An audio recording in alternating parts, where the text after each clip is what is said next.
Welcome to the Geek Generalist. Hello, No Eyesight, how you doing? Today we're gonna continue with this little story dating sim, Nicole.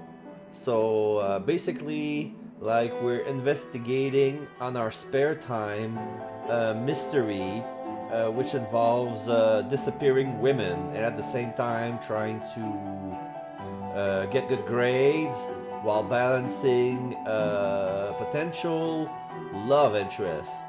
And so far I'm trying to go with the flow, see what's gonna be my first ending. There are 10 endings total.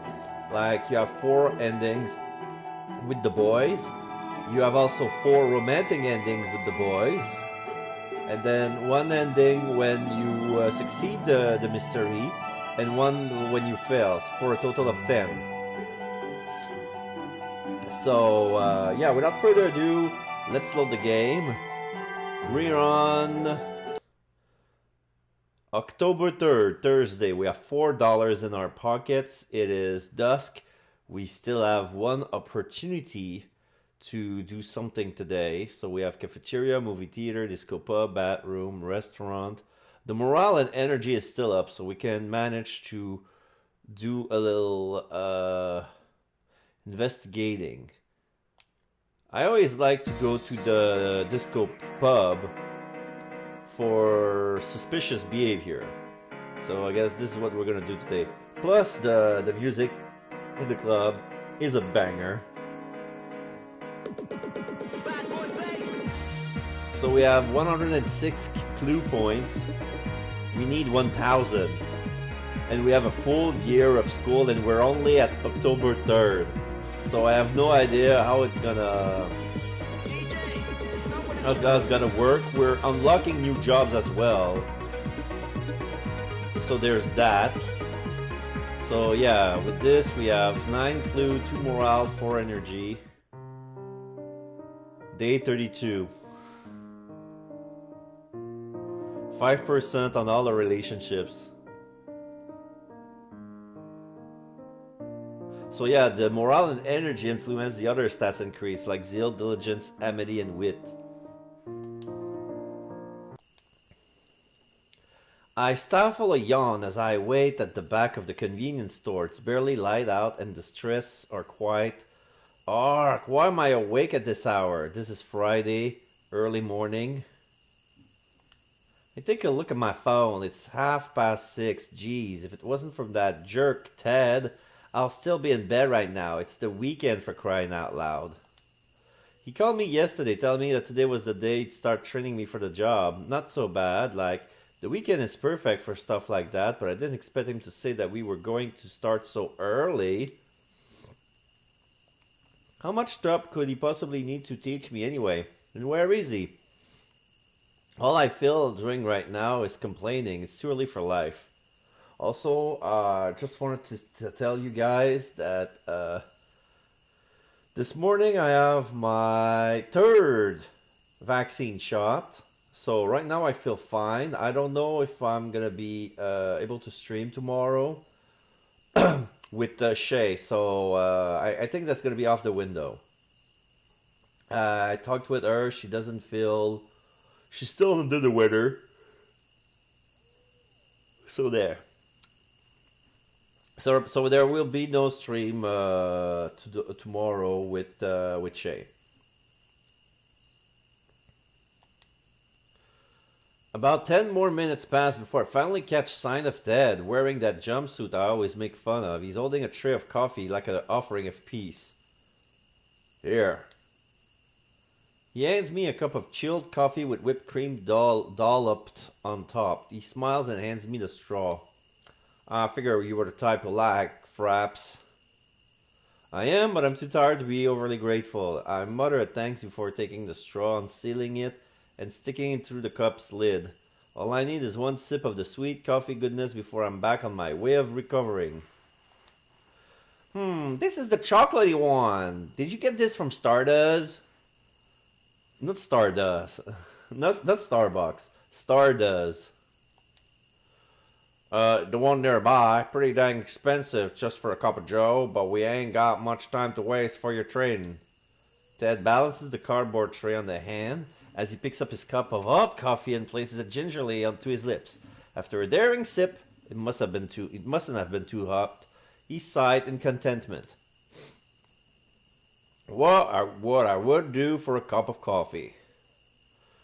You're pretty energetic for 6 in the morning. My voice is as bitter as Ted's drinks, and he turns away, the cup to his lips. I do this all the time. It's nothing new to me. Do you have an early class?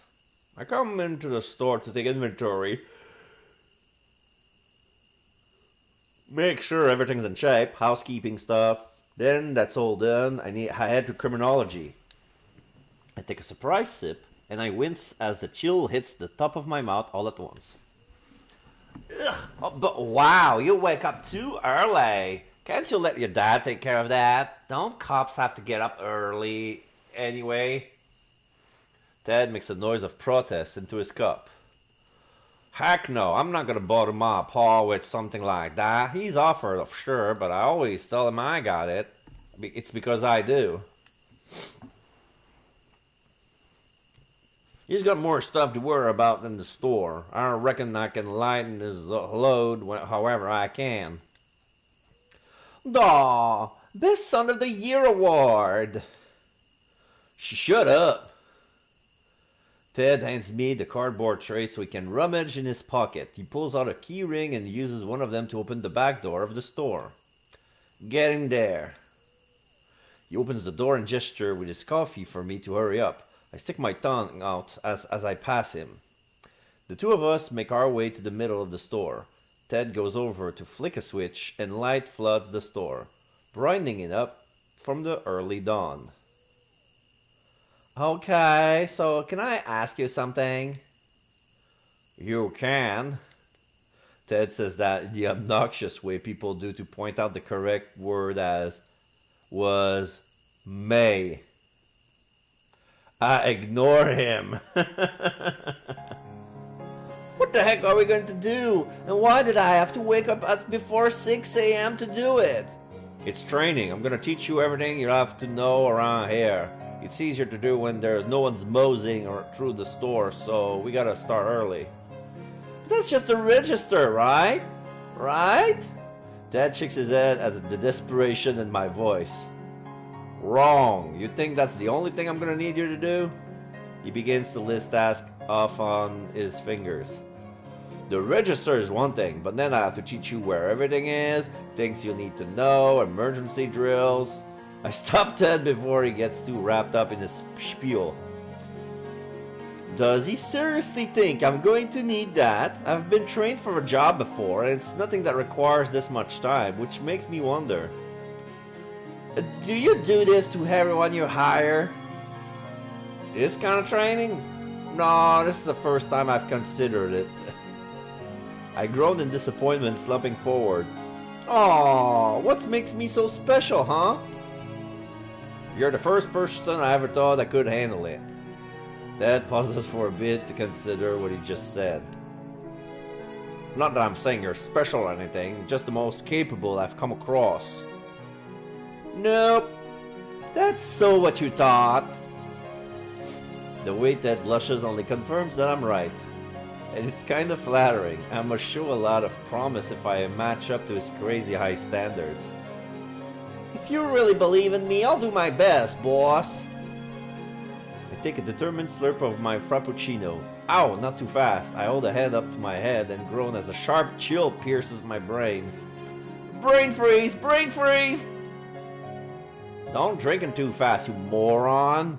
Of course that's gonna happen. He holds his hand out unsurely as I try to settle down, but he eventually settles for rubbing his temple like he's the one with the brain freeze. Is this your way of doing your best? I'm good now, promise.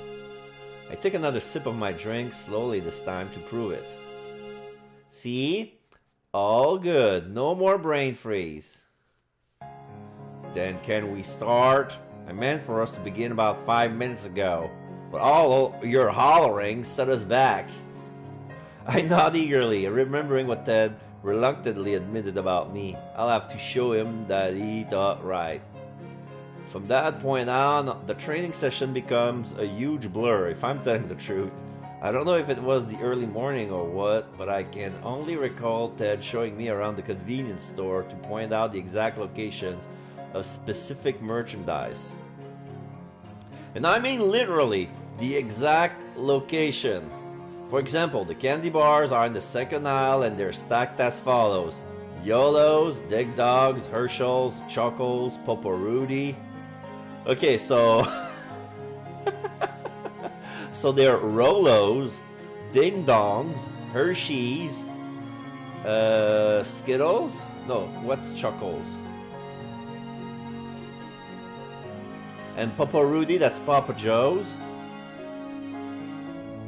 Or maybe Babe Ruth. Yeah, the Babe Ruth. What would Chuckles be? Ha-ha's. Yes, Ted made me realize where they all were. Where did this for every single thing in the convenience stores? I wonder if my brain just registered this as something too traumatic to remember. Nicole! Hi, Nicole! Ted snaps his finger in my face as I zone out at the register. After that crash course in the inventory, which Ted even tested me on, I might add, I was feeling super brain dead. Can anyone really blame me? And I'm not going to show him that I can't handle it. Sorry, I'm alive! What were you saying? I was asking if you needed me to explain how to use the register again. I'm guessing that'll be a yes. Grumbling, I bump Ted to the side and take the place at the register. I start miming through the actions I remember him telling me about.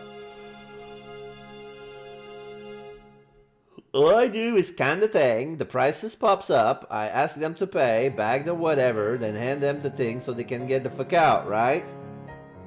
GTFO. I turned to Ted confidently, and he actually seemed surprised and I knew all of that. A crude way to explain, but you got the gist of it. You must have been paying attention. It was admittedly only a little bit, but at least I managed to BS my way out of that situation. Alright, what's next? Bring it on! Do you need me to like carry boxes or something? It must be obvious I'm trying to make up for drifting off because Ted snorts at me. No, you don't need to carry anything, though that will be one of the responsibilities later on.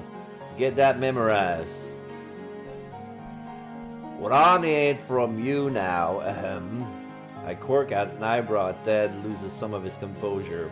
Whenever he gets all nervous and awkward like this, I know something's weird is gonna happen. I'm not trying to be funny with this question, but what's your size? My size? I look down on my chest, then see Ted gesture with his chin that I'm on the right track. I shoot him with a glare. Wow, you pervert! Holy, no, I'm not asking how big you are there. What the heck? Then what was up with that? I mimic his gesture, and Ted slapped his forehead so loudly that I bet he's gonna be a red mark left behind. As his arms return down to his sides, I see a faint trace of one.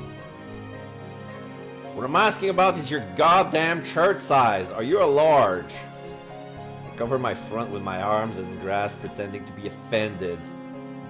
Why would you think I'm a large? Is that some sort of fat joke? No, I'm only trying to... Arrgh! What the hell is your shirt size, Nicole? Yet Ted's yelling angrily, obviously flustered by our exchange. I'm so close to busting up, but that'll ruin all the fun. Let me just say that teasing Ted like that is a riot. I'm a medium most of the time. I go large sometimes if I want to be comfy. As for my other measurements... I wink at Ted and wag a finger. You'll have to buy me a few dinners if you want to know that. I told you I didn't care about that. Golly. Ted storms out of the back room as I turn to the side to cover my mouth as I explode in a fit of giggles. I really should have started teasing Ted sooner. This is way more funny than I thought it would be. I straighten up when I hear Ted returning. My heart plummets in my chest when I see he's holding one of those ugly gray uniforms on the hanger. Ew! No! I got you medium, and if that doesn't fit, there are larges we can get you to. No, I'm not calling you fat. He blushes as he thrusts the uniform out to me. Reluctantly, I take it from him. Do I really have to wear this? It's a uniform, what do you think? Of course you're gonna have to. Ugh, this almost makes it not worth it. What do you want me to do with this? There's no place to change in here. Ted just a thumb over his shoulder. Change in the back room. There ain't nobody back there, so I'll be just you by your lonesome. I do as that Ted says, holding the uniform like a ball on a chain. Maybe it won't look as bad as I think it will. I might end up being pleasantly surprised. I don't end up being pleasantly surprised. 15 minutes later, I finish changing and drag myself out so Ted can see the horror he has wrought upon my fashion sense. He's suddenly leaning against the counter, checking the watch on his wrist when he finally notices me coming.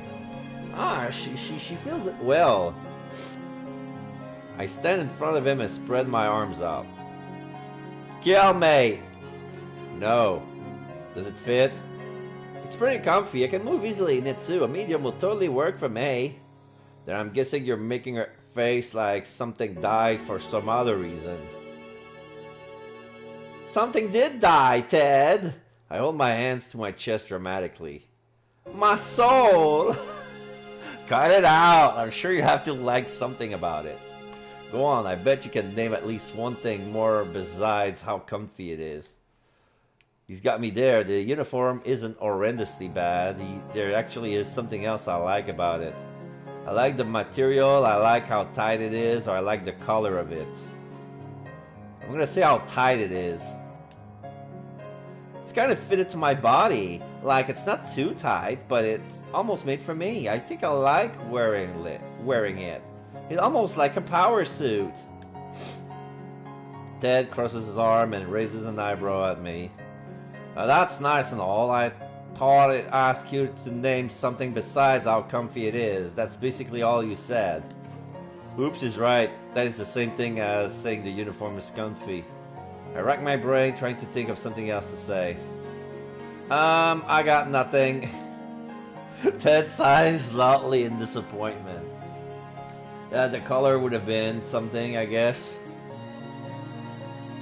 What was the other choice? I forgot. Yeah, no, there's nothing about it. Oh, the material. Yeah, the material. But saying the material is the same as it's comfy. So yeah, I think I would have gone points with the color. Never mind, I was obviously expecting a wee bit much. I get it. There ain't nothing you like about the uniforms. Ted's obviously sore about my opinion. I really did try to think of something nice to say, but I blanked. Maybe it'd be better to try and change topics for now. I have a question, boss. At least you try to sound like you mean it when you call me that, but shoot. What's the question? We only have to wear the uniform, right? Can I push the sleeves off if I need to? I don't see a problem with that. No. Phew, cool, thanks. I get to work on adjusting this uniform. I undo some of the top buttons so the flaps hangs to the side and expose the collar of my shirt underneath. Next, I roll up the sleeve just above my elbows and fold the ends for a tailor look. You give the same treatment to the legs of the suit until they're resting right above my knees. There we go. What do you think you're doing to your uniform? Making it cute? You said I could push up the sleeves. I'm technically still wearing it. I twirl in place to show it off. It makes me look like I'm wearing a romper now. Totally in. Ted closes his eyes and runs a wary hand through his hair. I will never understand how a woman's mind works, but anyway, if your one-woman fashion show is finished, you're done here. Seriously? Awesome! What time is it? Ted turns his wrist my way so I can see the face of his watch. Almost 10. I have to open the store soon. I can help you. That was all. That was what all the training was for, right? Like, I'm like basically official. Yes, but no. Get out. I put my hands on my hips and front at him, not budging. Jeez, you really not think I can help you after all that? Nicole, I'm offering you to let you go because I thought you want to get some more shut-eye. Since you've been working hard this whole morning, I wanted to give you a break. Ted glances away furtively. Something like that. Is he serious right now? Because if he is, wow, that's really nice of him. I thought it was all serious business when it came to the store. Looks like he was the one to prove me wrong this time. Fine, I'll head back to my dorm. I could use a little nap now that you mention it. Before I head to the back room to get my clothing, I stop and point at the makeshift romper I'm wearing as my uniform. I never thought I'd ask it, but I can take this with me, right? Yes, and don't you start about how much you hate it, Nicole. I ain't gonna listen to any more of that hogwash, you hear? I giggle as Ted huffily begins to prep the store for opening. Yes, boss, I heard you. I read you loud and clear. Start, clerk job unlocked. Okay, so now I'm a store clerk. So what can I do with the rest of the afternoon on a Friday? Gym? I can always train.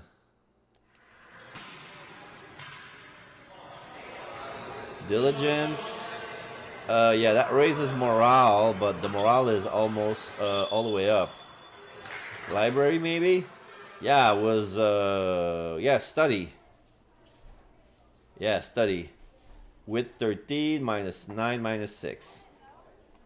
And then...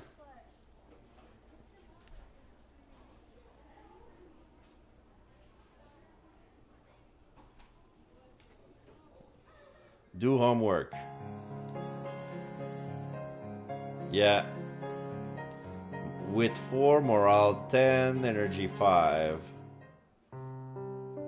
Gained 17 wit today, losing 19 morale and only 11 energy.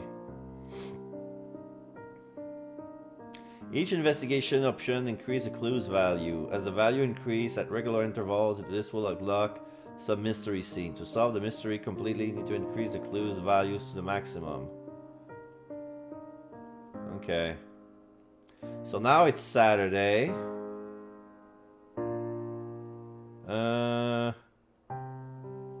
Extra classes. Wit 4-9. Library, no, it's only for the investigation.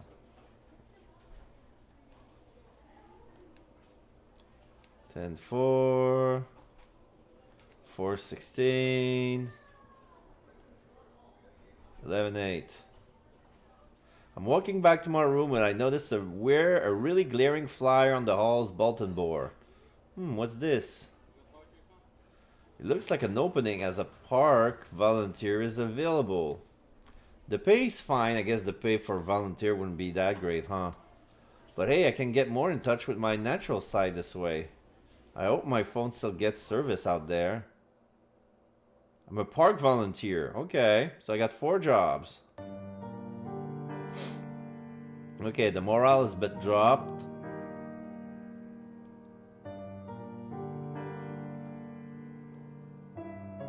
I'm back at 80. Football field. What does the cheerleader do? Oh, it raised the zeal. Okay, zeal plus 11, morale plus 8, energy minus 22. Okay. So that was good. Afternoon on some Sunday campus. Ask about the disappearances, I guess. Can always do a little investigating. Public park, observe.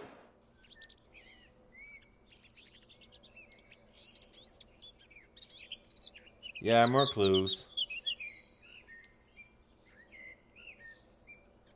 Sunset.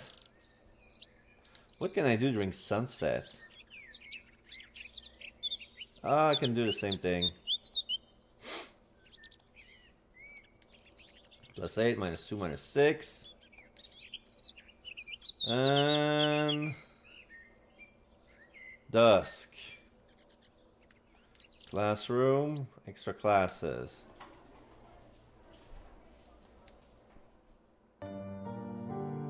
Yeah, 11 zeal, 7 wit, minus 10, minus 39.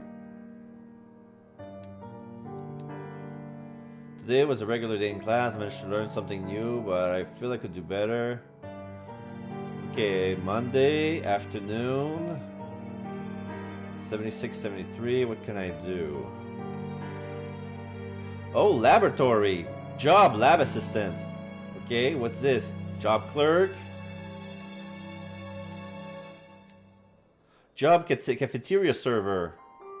Okay, now I have the jobs. Let's see. Job cafeteria server. Zeal 717. Earnings $7 to $18. Okay. How about lab assistant? 919, 8 to 20. Okay. Convenience store clerk.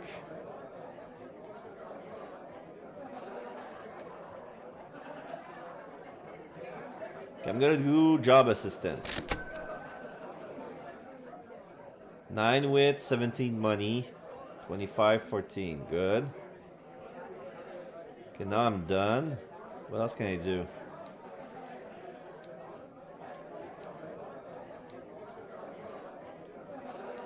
Train a gym, do some jogging, relax in nature, have a great dinner. I'm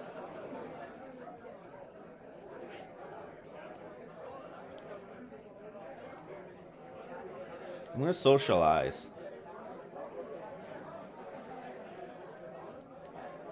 2 MED, 9 morale, 5 energy. Okay.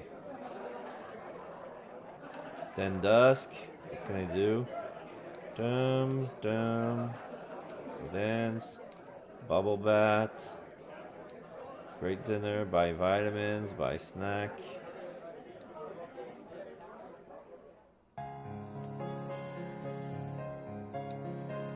Whoops.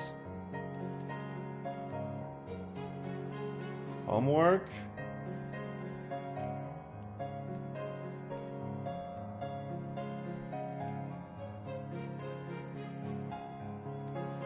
Yeah, homework. It's less energy. Okay, 2 MED, 11 wit, $17, 38 morale, 30 energy. 10 possible endings.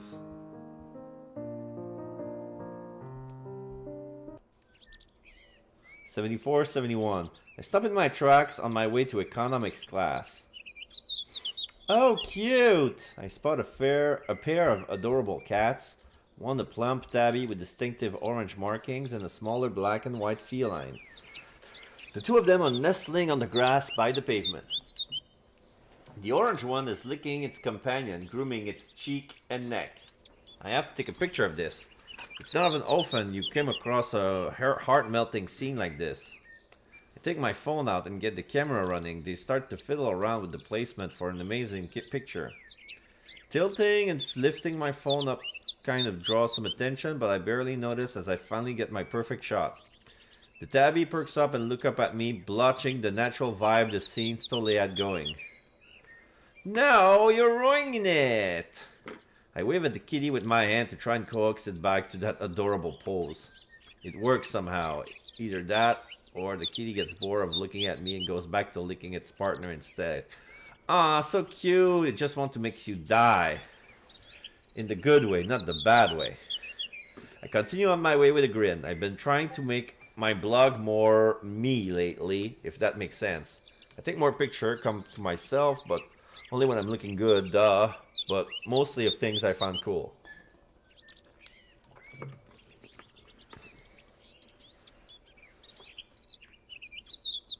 Oh, and I write text posts about more personal things, like school, family, the real nitty-gritty, etc.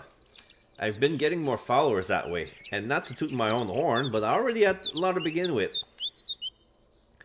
All in all, Roller is much more fun to use now, and it's all thanks to Darren. Meeting another user offline inspired me to try and merge the two worlds together. I mean, they're both part of my life, so why not, right? And speak of the devil, I looked ahead and see Darren is coming this way. However, he isn't alone. There's someone walking next to him. Oh boy. My face drops as I recognize a tall, golden-haired moron walking in step with Darren, but it's already too late to run. Kurt sees me and dons that annoying smirk he wears before he starts pushing my buttons like a factory worker. Hey there, gorgeous! Darren looks up from his phone as Kurt stops in front of me.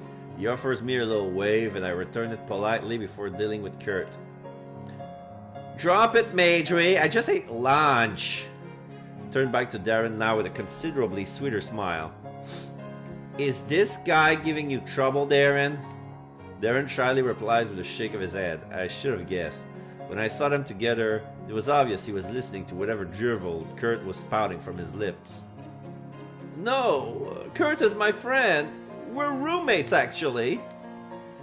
Oh, how fun that must be for you. I make sure the dripping sarcasm in my voice is ever so obvious. Hey, say all you want, but Darren and I are actually buds, you know? Yes, Kurt's always been very nice, and he understands that,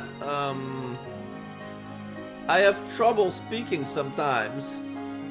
So Darren's going to take his side? Ugh, fine. I know Kurt's not awful, and Darren's his friend. There must be something redeeming about him beside his football skills. Still doesn't help that Kurt hits on me every breath he takes. Fine, I'll play nice. You better not take this as a chance to start with all those creepy come-ons, though. I point accusingly at Kirk and he raises his hands innocently. I'm a good boy. Darren and I exchange a glance, and he can't cover up that obvious lie. Sensing this, Kurt awkwardly fumbles for another pick. But I'm surprised Darren knows a hottie. Oh, wait. But I'm surprised Darren knows a hottie like you, Grave. You guys have a class together? Yup, intro. And we met on Roller. Kurt cocks his head like I'd just spoken another language. The hell is that? Darren winces and turns his shoulder in, and I realize I may have accidentally revealed something he wanted to keep secret. I think hastily and come up with something. Oh, just something on the internet. We met there first, but when we found out that we went to the same school, the same class, even crazy, huh? Majorly, but I should have guessed that. The dude's glued to his laptop. He uses it at any chance he gets. He juts its thumb over at Darren, who blushes in response. Hey, hold on. If we all know each other here, you want to come with? I suspiciously cock a brow. Accepting an invitation from Kirk Majorie can only lead to trouble. But hey, if Darren's is coming with... Where are you guys going? Cafeteria for some grub. I have to bulk up for the next game, and nothing says bulk more than a burger. I wasn't lying when I said I already eat lunch, but the offer to socialize is still very tempting to my teenage girl's sensibilities. Wait, we have econ class like a half hour. Do we? Kirk rubs his head as I thought he were an innocent, naive child. I scowl and Darren gives him a wide eye stare of surprise. Kurt, you said that you were free. Hey, I wasn't lying. You've seen me eat. I can definitely scarf a burger down in half an hour. He stops and scratches his cheeks. At least I think I can. I point past the duo unamused. Econ class is that way. That managed to shut Kirk up. He managed up like he's cornered prey and we're ready to bite. Sorry. That managed to shut Kirk up. He eyes us like he's cornered prey and we're ready to bite with fangs of truth and justice. Wow, that sounded so cool in my head. Alright, 5, I give. I wanted to skip today. But Kurt! Darren's tone suggests he can think of no greater offense than skipping class. He's on the verge of freaking out due to his newly discovered role as a partner in crime. His hands balls into fists and he holds them close to his chest in protest. You've already tested poorly in that class. This won't help you pass. Relax, man. It's just one class. You're losing it on me again. Surprisingly. This has to be the most emotional I've seen Darren behave. I'm literally shocked he couldn't even act this excitable. Okay, I'm kind of jealous. Maybe really jealous. I guess Darren did say he had an easier time talking to people he knew well. But that doesn't mean he doesn't know me that well. Does that mean that he doesn't know me that well? Maybe it's just that he knows Kurt way better. Ah, no, this is only going to bother me. Okay, I'm in. Darren and Kurt stopped squabbling for a second to look at me and my bold proclamation. For serious? For serious. I didn't feel like going to econ today anyway. Besides, you have to skip a class at least once in college. It's like an unspoken rule. So that's a total lie, and my inner brainiac is screaming at me in every language I'm vaguely familiar with, but my mind's made up. I am skipping class. Missing out on material. Possibly having the teacher notice my absence and mark me down in participation. Oh man. Is this really a good idea? Darren doesn't look like he thinks so. He's frowning, less than pleased to say the least. Darren ... I don't like this. Loosen up, bro. I'll make it up. No sweat. Kurt will be fine. I'm his econ tutor. I can make sure he gets it before the test. That still doesn't seem like enough to convince Darren, but when Kurt wraps his arm around Darren's shoulder and pulls him close, that's all it takes to soften him up. Okay, fine. I trust you two. Hey, sweet! Next up, ladies and gentlemen, the cafeteria. The university cafeteria is filled with the smell of warm and inviting food. It's buffet style here. We can get whatever we want and however much we want of it. Tons of options are available. There's American food, Chinese food, Italian food, Mexican food. The list goes on and on. I love coming here because it's like there's always something different to try. We easily find an unoccupied table and claiming it as our own. It's pretty empty here for once. I figure it's because most people have class around this time and aren't borderline delinquents like us. Kurt is the first one to drop his stuff on our table. He then eyes Darren and me, impatiently rubbing his hands. Alrighty, who's on table watch? As he takes a seat, Darren quietly raises a hand. I can do it. Awesome. I knew I could count on you, bro. Kurt gestures to the food lines, then rushes off, presumably to get that burger he's been craving. Meanwhile, I turn to Darren. Are you still mad? I wasn't that mad. I was only worried about Kurt. He's here on an athletic scholarship, and if he doesn't achieve the grade he needs, it could mean big trouble for him later on. As much as I love the thought of Kurt being in trouble, that's not gonna happen with me as a tutor. I cross my arms and rock back on my heels. You can say I'm kind of a big deal. An economic prodigy, perhaps. Darren stares at me blankly. It was a joke. Oh. Nervously, Darren readjusts his glasses and I laughed at his reaction. I swear, he's a riot. So, I'm not really hungry, but do you want anything? Since you're saving the table, I can get it for you.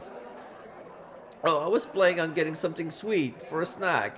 Unfortunately, I forgot to look up the menu, so I'm not sure what they're serving today. Can I trust you to use your best judgment? Oh, Roger, I'll take care of it. BRBs. I stick my tongue up, then head to the dessert section. I figure I can spare a slice of cake or a scoop of ice cream, but wow, there are tons of choices. What the heck do I get? Darren's counting on me here. Chocolate cake never fails. Mint ice cream looks so good right now. That caramel torte is mine. Okay, what would he like? Chocolate cake, mint ice cream, or caramel torte?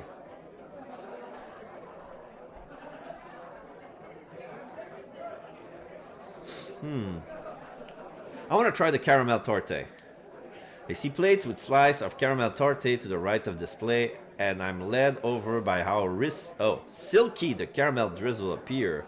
It has the consistency of fancy pudding, and the whipped cream on top makes it even fancier. The torte looks fantastic. I take 2 plates and head back to the table.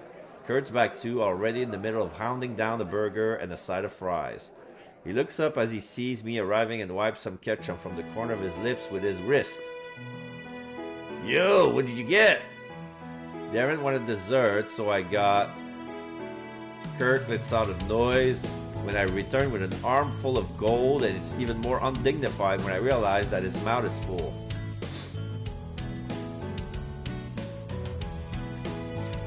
Jays, what the heck is wrong with you? Oh man, please tell me that's caramel. Oh fuck.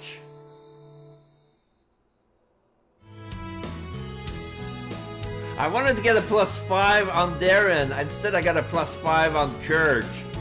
Oh shit. Kirk likes caramel. I looked down at the plates as if there was a chance he could be talking about some other caramel torte in the vicinity. And if it is... Darren is wearing a smirk and he points at Kirk's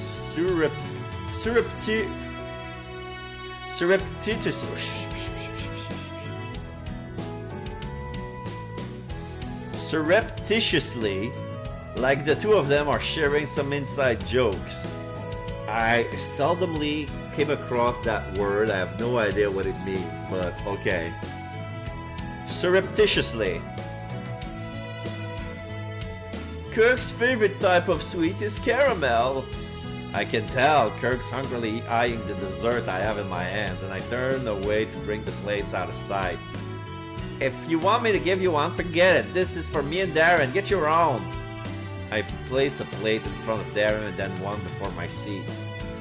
Kurt's still looking at the slices of torte, and Darren's eyes his roommate for a few seconds before he mercifully slides his chair over. Oh my god! Kurt reacts like a thirsty man who has just been given water. Are you sure, man? It's clear that you'll enjoy it much more than me. It's fine. Kirk's face lights up and he ignores his burger and fries to start digging into his caramel dessert. Oh my god, he's skipping burger and he's going straight for sugar. What about carbs, man? You need your carbs in the football team. Darren, you're the best. I just quietly dig my fork into my slice of torte. I taste my bite, and it's as good as it looks. It's so smooth and fluffy, and the caramel makes it oh so sweet. I still feel like I messed up though. Darren's just sitting over there now, watching Kurt and me stuff our faces. I know it was his choice, but if I got some other dessert, I bet he wouldn't have given his up. So now that everyone in the cafeteria knows how much Kurt loves caramel, your turn, Darren. What's your favorite type of dessert? I'm curious. Well... Don't tell me it's mint ice cream. Please don't tell me it's mint ice cream. That was my second choice. I'm fond of mint! Oh my god, I should have gone for my gut feeling. Mint? Like gum? Kurt snorts unglamorously. You can use mint in more than just gum. And you call me stupid. I glare at Kirk at hard enough that I imagine lasers shooting from my eyes and blowing his head open. The thought is oddly satisfying. Mint is yummy. You mean like mint chocolate chip ice cream or some chocolate covered mint candies? Oh yes, that's fine. To be honest, I'm not that fond of chocolate. But I only dislike chocolate when it's the main ingredient. I find it too overpowering. Oh, okay. So chocolate cake would have been a disaster. So mint with chocolate chips. You would like it a lot. Okay. Wow, I didn't think it was possible to hate chocolate. Hate is definitely too strong a word. It's just that everyone is fond of chocolate. Mint is understated. It's refreshing, both in taste and in concept. What a food hipster. Huh? Kurt starts laughing again, and I look over to see he has finished off the slice of caramel torte I got for Darren, and is now back to eating his burger and fries. Jace, that was fast. You can really eat. What? I'm a guy in college. So is Darren. I don't see him performing his best dump truck impression right now. Don't forget, if you buy him something at the bar, yeah, mojito, yeah, let's give him a mojito. So yeah, if we go at the bar, if we ever go on the bar with him, we're definitely gonna get mojitos because it's one of my favorites. But I'm pretty sure Darren's, yeah, since it's mint, Darren would love mojitos.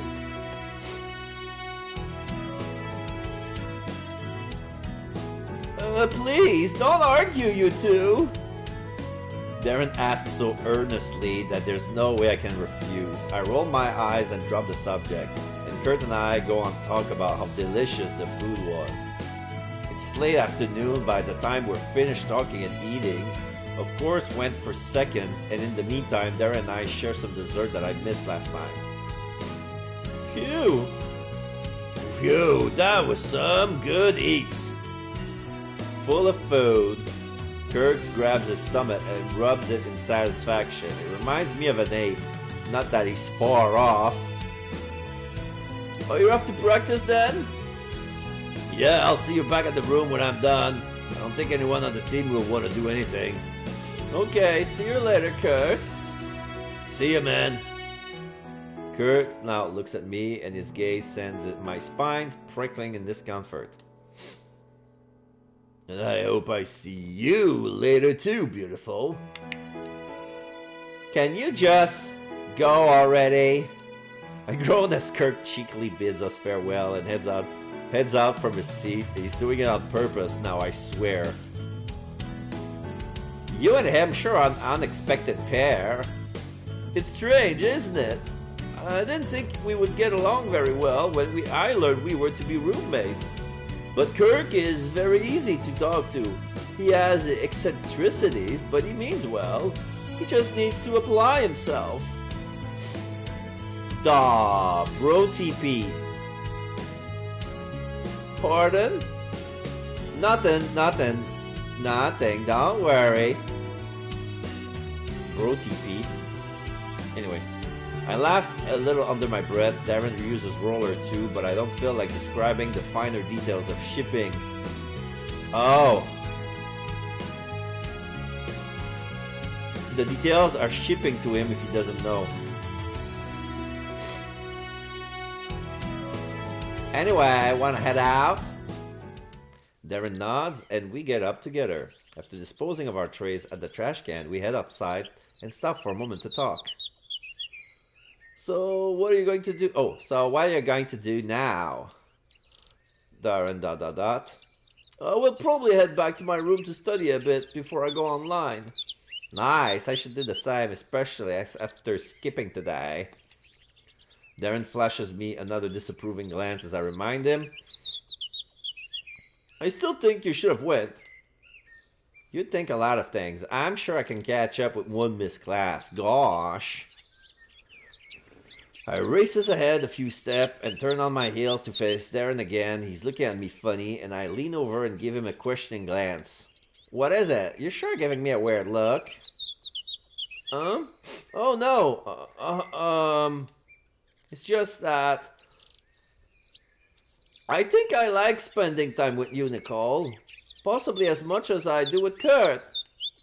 No, that was unexpected. Before the situation has a chance to get awkward, I place a hand on my heart and swoon dramatically. Oh, Darren, Such a way with words. Has Kurt been giving you pointers? I didn't intend for it to carry some double meaning. It was only the truth. His glasses slip down his nose and he pushes them back up hastily as he hurries past me. I shall head back to the dorm first. Good night, Nicole. I watch him go for a moment. With his slim figure and black curly hair, my heart kind of does something funny in my chest, like a somersault, before I regain the sense to follow him. Darren, wait! I go that way too, Darren! I chase after him, disappearing down the path back to the school dorms. Alright, what a bombshell. Alright? Okay, so what can I do here? I want to work. Cafeteria. It's still noon. Relax in nature. Huh.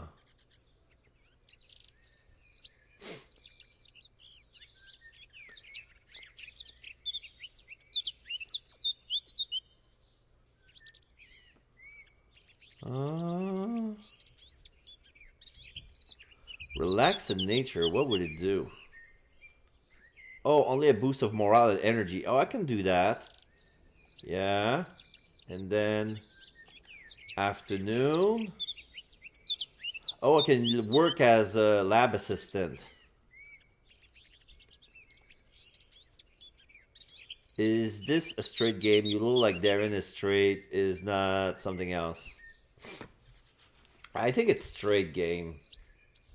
I mean, we have a potential, we have a shot with all four of them, and all four boys are very different, but all of them has their own red flags. Like Jeff is too nice with us, and he's holding a secret, and when we figured out what his secret was, he's blackmailing us. So so there's that. Then we have Ted, who is kind of nice with us, but he's so he has no tact. He has definitely no tact. Then we have Kurt, who means well, but he's just a dumb jock. And Darren, who is socially inept but very kind. Like, he has a persona online. He's well followed. He's he's admired. He's kind of like a celebrity, but in real life, he can barely say anything. He's overly shy, and to the point of making people around him flee. Like, it's awfully awkward. Like, when you're the first impression with him will always be a bad one. So yeah, they have all four different personalities, and right now I'm trying to go for Darren, but every time, like I try to fail with Kurt, but this is the one I have the most relationship bonus with. The one because I knew a bit about football and he was impressed. And the thing with the caramel right now, so okay, so let's go as our job for lab assistant with 15, money 8. That takes a lot of energy. Drink, movie night, library, bubble bath or play volleyball. Let's see. Volleyball raises morale. What about the park? I asked that question because Darren asked if he likes to eat. Don't have to. Good time.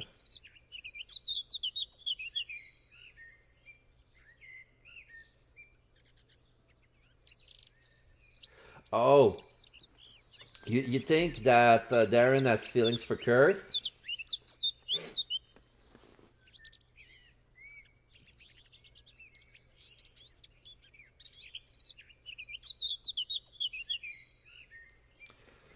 Let's try relax in nature again.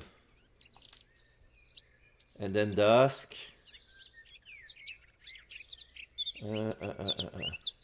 I think that's what I tried to say, but my TTS is acting up again. Oh, okay, okay. Buy your vitamin, relaxing infusion, check the customers. Let's sleep early. Let's take a nap. Oh, if I take a nap right now, I might gain too much energy from that. Can I do homework instead? Let's do homework. Okay, so in total, I only dropped 13 morale, 10 energy. I gained 17 whip and 8 money. So my relationship 10 Kurt, 5 Ted, 5 Darren, and 5 Jeff. Oh yeah, the quick nap takes 2 game turns. Okay.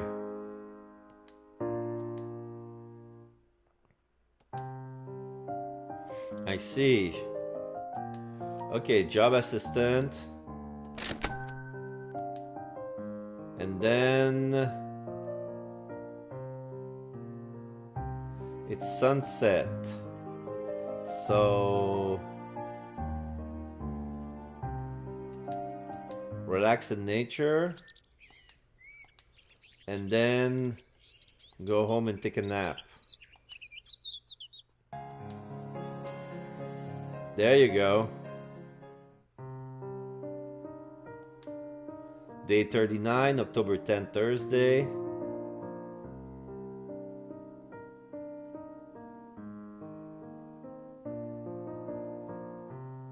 It says that after a month I'll be able to shop online in your dorm room.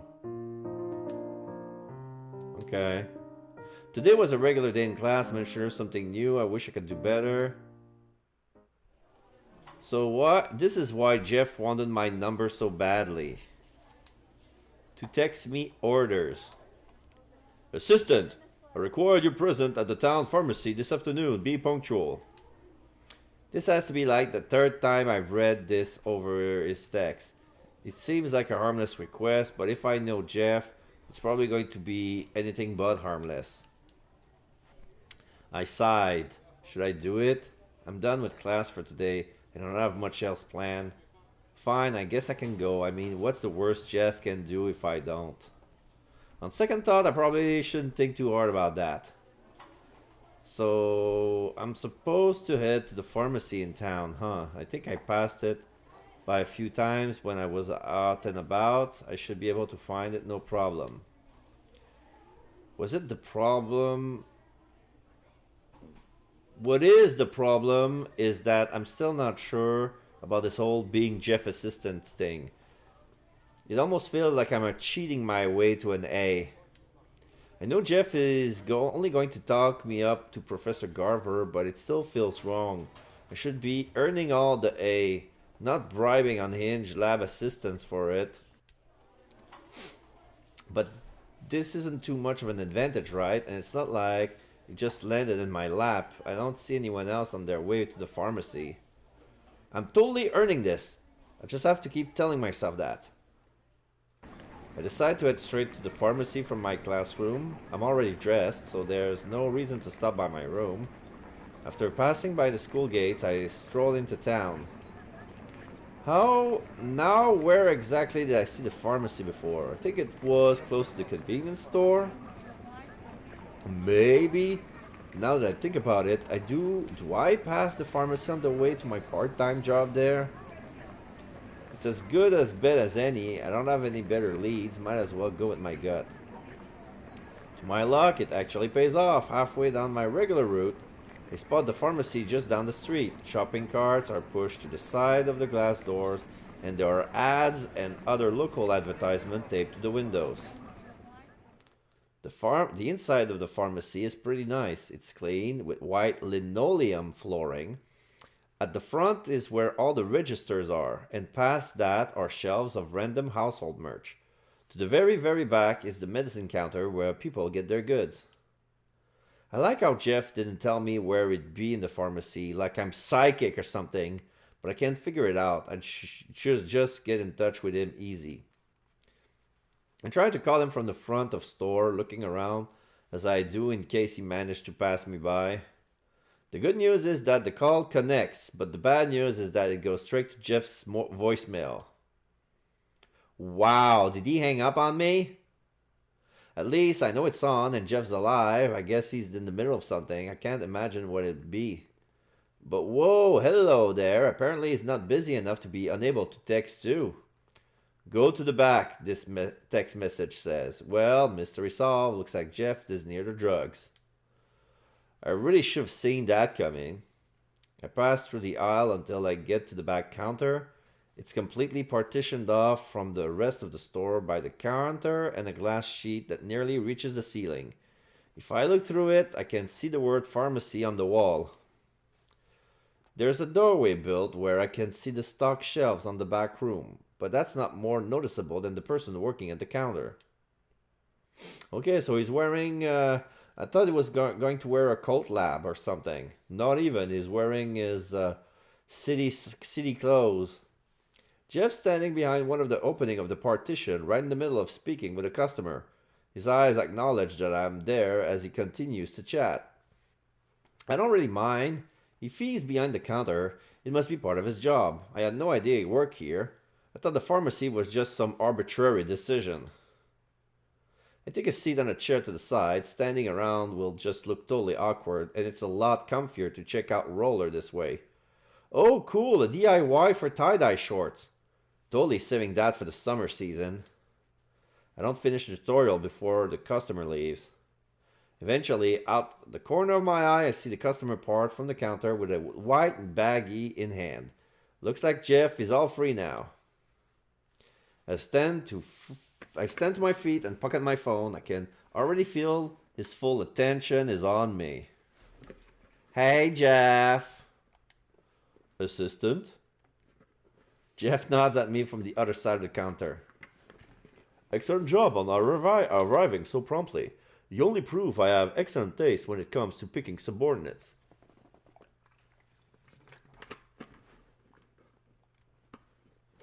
I think that's supposed to be a compliment. Thank you. I haven't done anything like this before, but how hard can it be, right? Oh, it'll be hard. I wouldn't need to hire you if it was easy. All right, he's got a point there. Way to harsh my mellow, Jeff.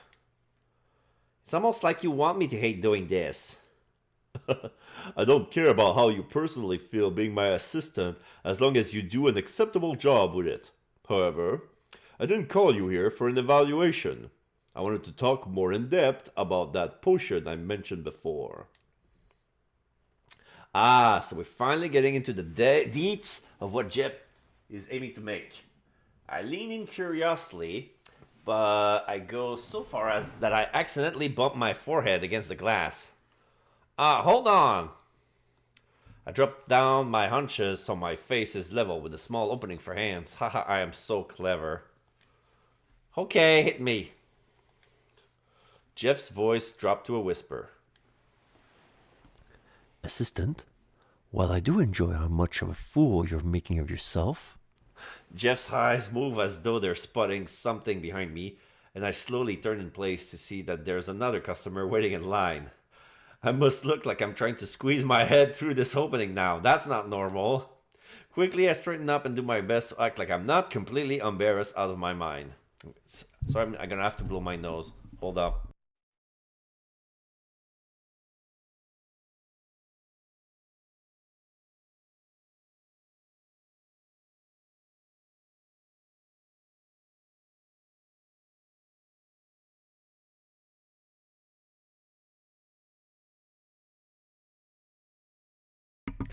I'm sorry, go ahead. I didn't know you were there. I shuffle out of the way and to the side again. As I do so, I hear Jeff calling after me using that fake nice voice of his. Nicole, I'll be on break right after this. Okay, I'll be, around. After that, there's no way I'm staying where that customer can see me. I'll just window shop the aisle. That should be a good time waster. Plus, I can hide away until the coast is clear. But all they have here are pills and syrups and more pills. I should have expected it when I decided to wander to the aisle for non-prescriptive medication, but still boring. I wonder if I should stock up on ibuprofen while I'm here. You know, because of Jeff. Good one, me. No, seriously, working for Jeff sounds like it's going to be a real headache. Just keep telling yourself that you're doing it for the A, Nicole. Do it for the A. Do it for the A. But since ibuprofen's on the brain, I pick up one of the more generic bottles and take a look. I don't know what I'm expecting beside a list of complicated ingredients and directions. How does anyone manage to spend time in the pharmacy? Oh, that's right. They don't. I place the bottle back on the shelf, then turn and see someone else is checking out the medication. Oh, I know this person. Ted, is that you? Ted turns to look as he hears me. He's my superior at the convenience store I work part-time at. He can be a little rough when it comes to social interaction, but he's a nice guy. Hey, it's nice to see you. Likewise, I suppose. I didn't expect to see you in here, Nicole. He waves a bottle he's holding. You know if there's any cheaper brands than this one? I ain't looking to pass up a deal if I can help it. Wow, classic Ted. I lean in to take a look at what is this cheapskate's holding. Oh, cough medicine. Are you feeling sick? Ain't for me, it's for my paw. He's been under the weather since yesterday and we're fresh out of any cough syrup back home. I can't remember what brand he gets. Even if I did, I bet my britches just pick some name brand when there are perfectly fine, cheaper alternatives. Ted crosses his arms like there's no arguing with him. There usually isn't, but it's mainly because he's so damn stubborn that he won't listen to a word you say. I guess we could scope out all the prices and compare. Of all these, that sounds like it would waste too much time. Hey, it's not like you had any better ideas. Ted arches a brow. He's about to say something, but he just falls silent, but then he just appears plain angry. I was only saying. Not you. Ted shakes his head at me. I just noticed there's a snake in the grass. Wait, what does he mean by that? I turn to see what Ted's looking at, and there's Jeff, leaning a shoulder against the aisle like he's amused by what he sees. My assistant! The company you keep! You did seem like the type to pick up a stray dog on the side of the road. Who are you calling a dog? As Ted advances on Jeff, I step in between the two of them with my hands held out. It doesn't take a genius to figure out that there's some bad blood here. Okay, so this is the opposite of Kirk and Darren. They hate each other. It's okay. Hey, maybe we shouldn't beat each other up in the middle of the pharmacy. I like that idea. I ain't the one asking for a fight. I was only making an observation. Jeff inches behind me and stables his hands on my shoulders like a frightened child. Can you believe it, assistant? How terrible he acts towards me. I only want to be his friend, but it's hard to be friends with someone who can yell all the time, don't you think? I don't yell! I don't think pointing out that he just did will help the situation very much. And we ain't friends. Never have been and never will. You've been busting my chops ever since the day we met. And wasn't that a wondrous day? Wait, I'm confused. Are you guys friends or are you not? We are. We aren't. The two of them answers near simultaneously. How do you happen to be acquainted to the cowboy, assistant? Jeff leans in and sniggers in my ear. That's my nickname for him, but if you haven't guessed, clever, wouldn't you not agree? It is both fitting and utterly ridiculous. Oh, I get it. Like the Cowboys from the South, because he's from Alabama. Yeah, Ted is from Alabama, that's why he calls him Cowboy. I flinched at Ted leers angrily in my direction. Sorry, but it was a little funny. But anyway, Ted and I work at the convenience store together. You can call him my boss. That's right, and Nicole's unfortunately knows you because... Jeff lets go off my shoulder so he can stand beside me. Oh, Nicole happens to be my assistant. Assistant? An assistant is someone who...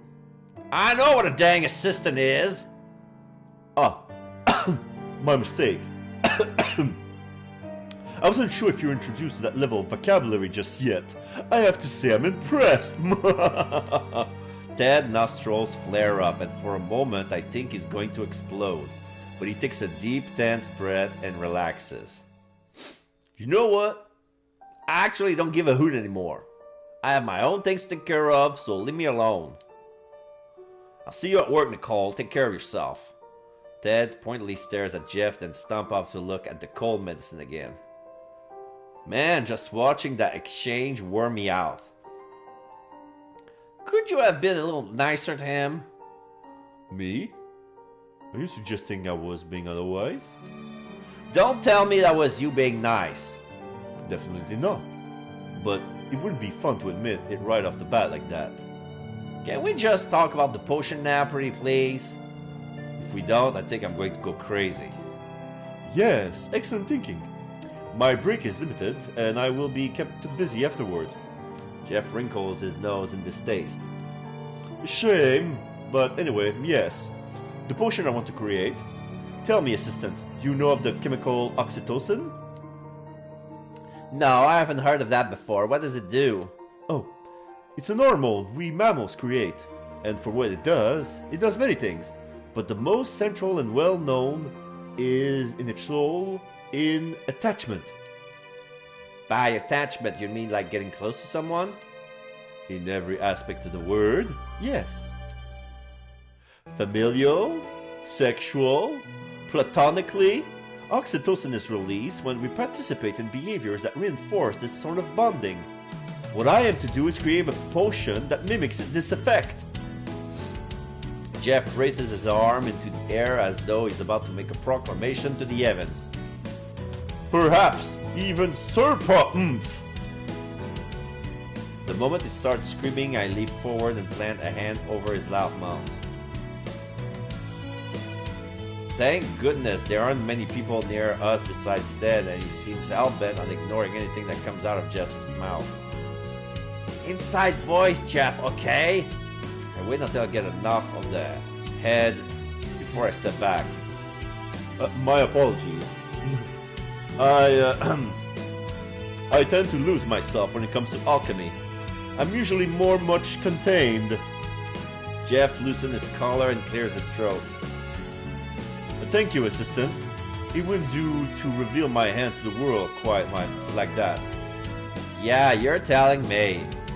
Though really, is there any easy way to tell people that you have a fake personality and your real one is actually kind of weird?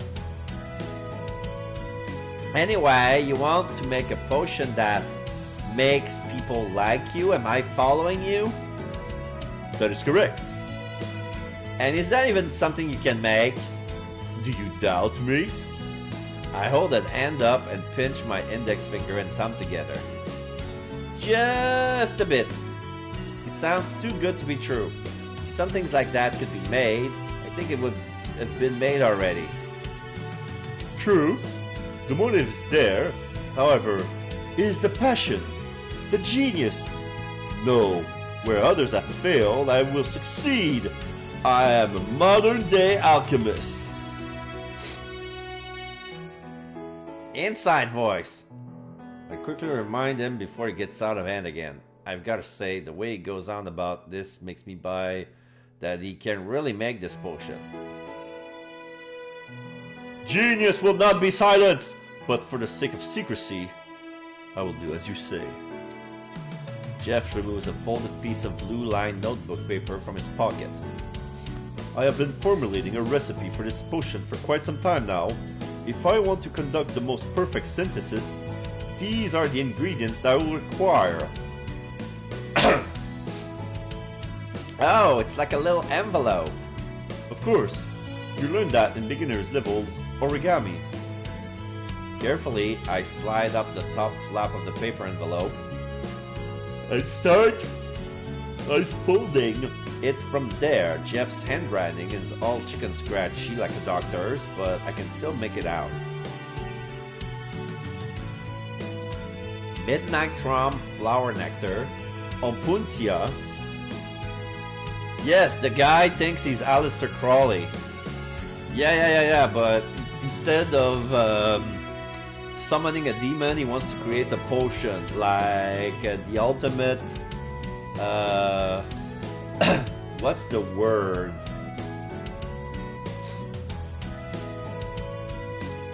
It's not a love potion, but something near.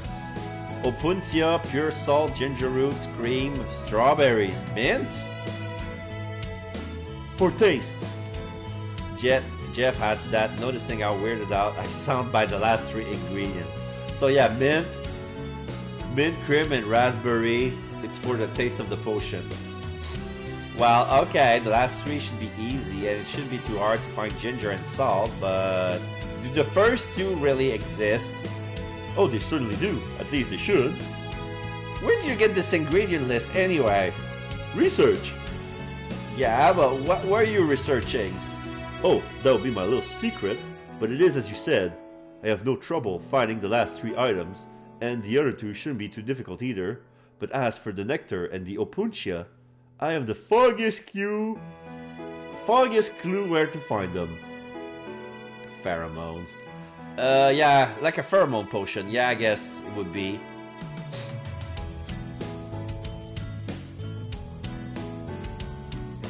It is so irksome to be so close and yet at a standstill. This is why I require an assistant service. Perhaps you will be the final push I need to make it past this? Right, about that. If you have no clue where to find these, what makes you think I will? Because frankly, I don't even know where to start searching for these. You're a decently intelligent girl. Surely you'll think of something. Easy for you to say. I read over Jeff's list of ingredients one more time. Midnight Trom, flower nectar, and the punchia.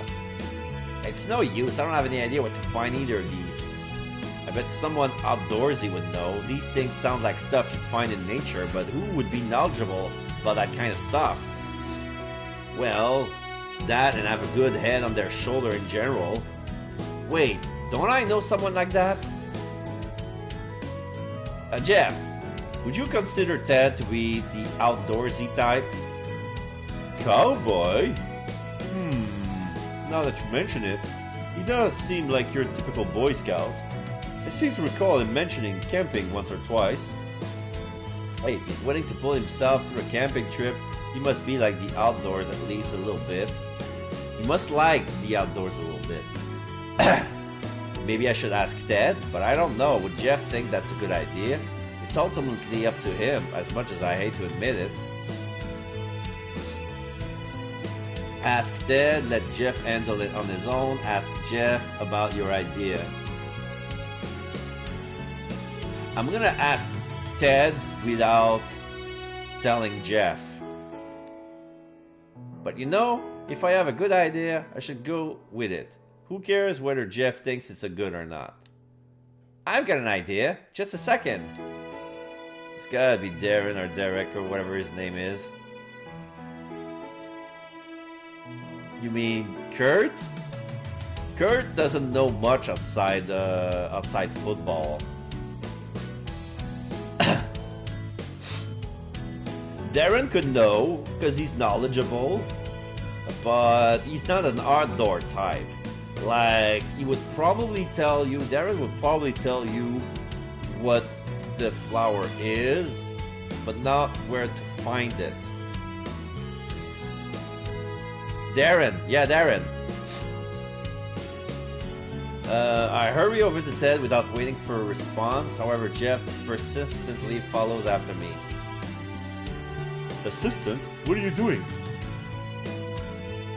Ted, hey! I stop Ted just as he's about to leave the aisle. Pretty awesome timing on my part. You need something? What are you two doing? Jeff finally catches up to the two of us, frowning. Assistant, what's the meaning of this? Well, you know what we were just talking about? Thought we could ask Dal for help. And you decide this on your own without asking for my input? If you put it like that, of course it's gonna sound bad. I knew you'd agree with it either way, so I didn't think I had to. Jeff doesn't seem to agree with that idea. He lowers his eyelid, obviously upset, but then step in before things get ugly. Oh, I got points with Ted. Of course. Hey, line up on her. She's doing all this to help you after all. Jeff scoffs and turns his head away as if he can't stand looking at me anymore. Then you handle it, assistant. Ted rolls his eyes and shakes his head, grinning. I catch his mouth. Can you believe this guy? As we share a look. I smile a little bit. At least Ted isn't upset with me. Have you ever heard of either a midnight trump flower or opuntia? Ted hums unsurely as he takes in the name. That second thing doesn't ring any bells, but the flower name sounds familiar. A midnight trump flower. I ain't positive, but can't you find those in the school arboretum? It's truly that close by? I raise a hand. Wait, what's an arboretum? Jeff gives me a look like I'm a kid that just interrupted the adult stalking. Nicole. Very well, if I must. It's the responsibility of every good superior to make sure their assistants are kept up to speed. An arboretum is simply a place where plants that will be studied are cultivated and grown. Consider it a type of outdoor museum for plants. Like I said, I'm no expert, but I do think I've come across the name on one of the signs in there. Wow, if Ted's right, that could be a huge lead. However, Jeff doesn't seem as impressed as I am. Not as useful as Nicole suggested, but somewhat. I suppose you have proved you possess at least a grade schooler's level of intelligence. Before Ted can shoot back a retort, Jeff holds up a finger and then quietly heads to a section of the shelf to pick up a bottle of cold medicine. Here you are. He tosses it towards Ted, and the other boy barely reacts to catch it in time. Hi! You were looking for the best deal on cold medicine, correct? It's that one. Not the cheapest, but it is potent. The one you hold now is cheaper, but it will take longer for your father to get better. Well, if there's one thing you're good for, it's knowing your stuff about medicine. Ted hands over the cheap stuff and takes the bottle that Jeff threw at him. Not all? You done with me? You're free to leave. Thanks for the help, Ted.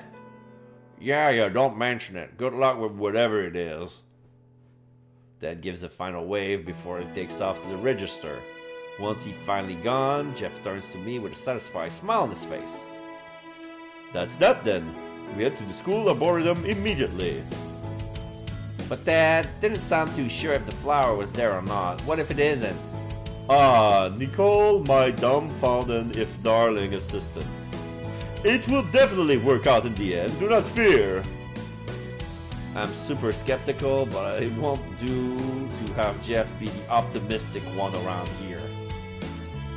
Yeah, you're right. We shouldn't psych ourselves out yet. But how much longer do you have for your break? Jeff looks down at his watch. Oh, I was supposed to be back about 2 minutes ago. Oh, that's not good. I suppose that's my cue to take my leave. I will formulate the time and date for the expedition and inform you accordingly. For now, this is goodbye. And like that, Jeff heads to the back counter again, leaving me all alone in the cold medicine aisle. So he wants to make a potion that makes people like you. It sounds amazing, but can adding all these ingredients together in some magic pot really work?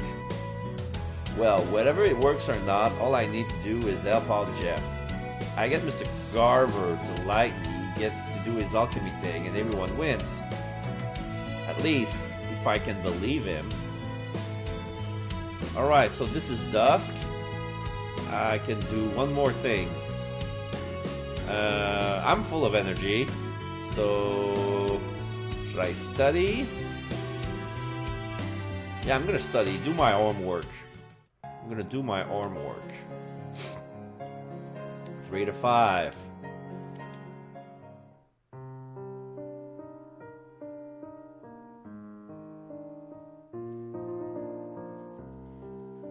Huh.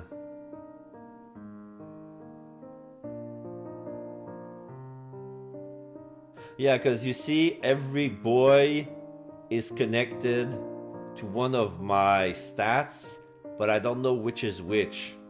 There's zeal, diligence, amity, and wit. I decide to boost wit, but I don't know who this stat is connected to. I hope it's Darren. I'm betting that wit is Darren. I guess zeal is for Ted. No, zeal is for Jeff, diligence is for Ted, and amity is for Kurth. That's what I think. Anyway, I got Kurt, Ted, Darren, and Jeff. 10, 10, 5, 5. Job performance affected by 3 stat: morale, energy, and the associated stat. To do a good job as a clerk, you need high diligence, and you need morale, energy. Oh, okay. So if I win more money with my wit... Okay, I need to check which is... Today was a regular day in class. I mentioned there's something new, but I feel I could do better. Okay. October Friday afternoon. Okay, I got cafeteria server. Job assistant. Park volunteer. Let's see what park volunteer do. Amity 921, earnings 8 to 20.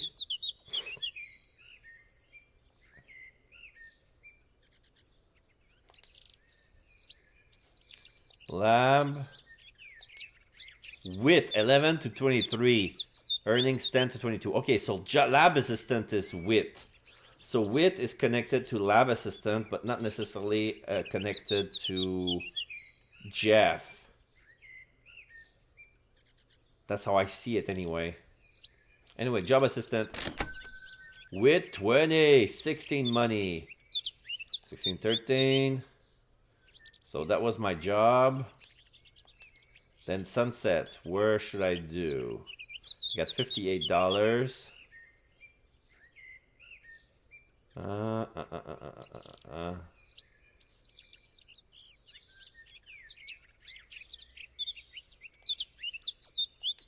Homework.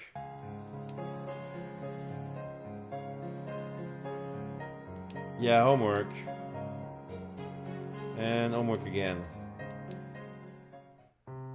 30 wit. Are you kidding me? It's Friday afternoon. You gotta get ready for tonight because tonight is party.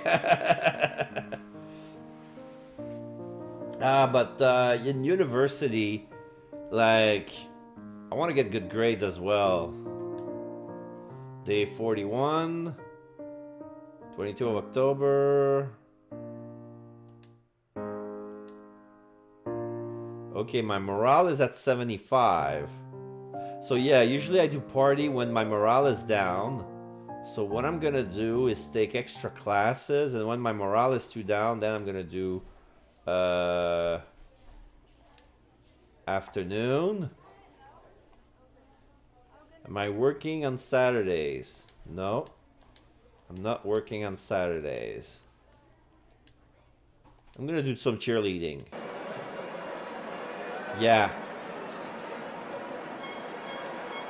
This is perfect. Then at dusk.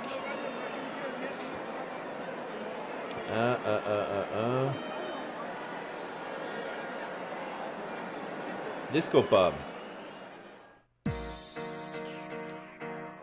To look for clues. Yeah, now the clues bar is getting higher. 6 and 10. It doesn't take a lot of energy. Yeah.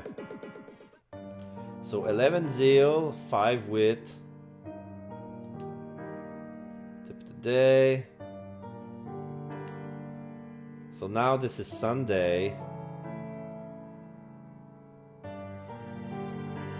Got more morale, a bit less energy, so yeah. Extra classes. Whoops.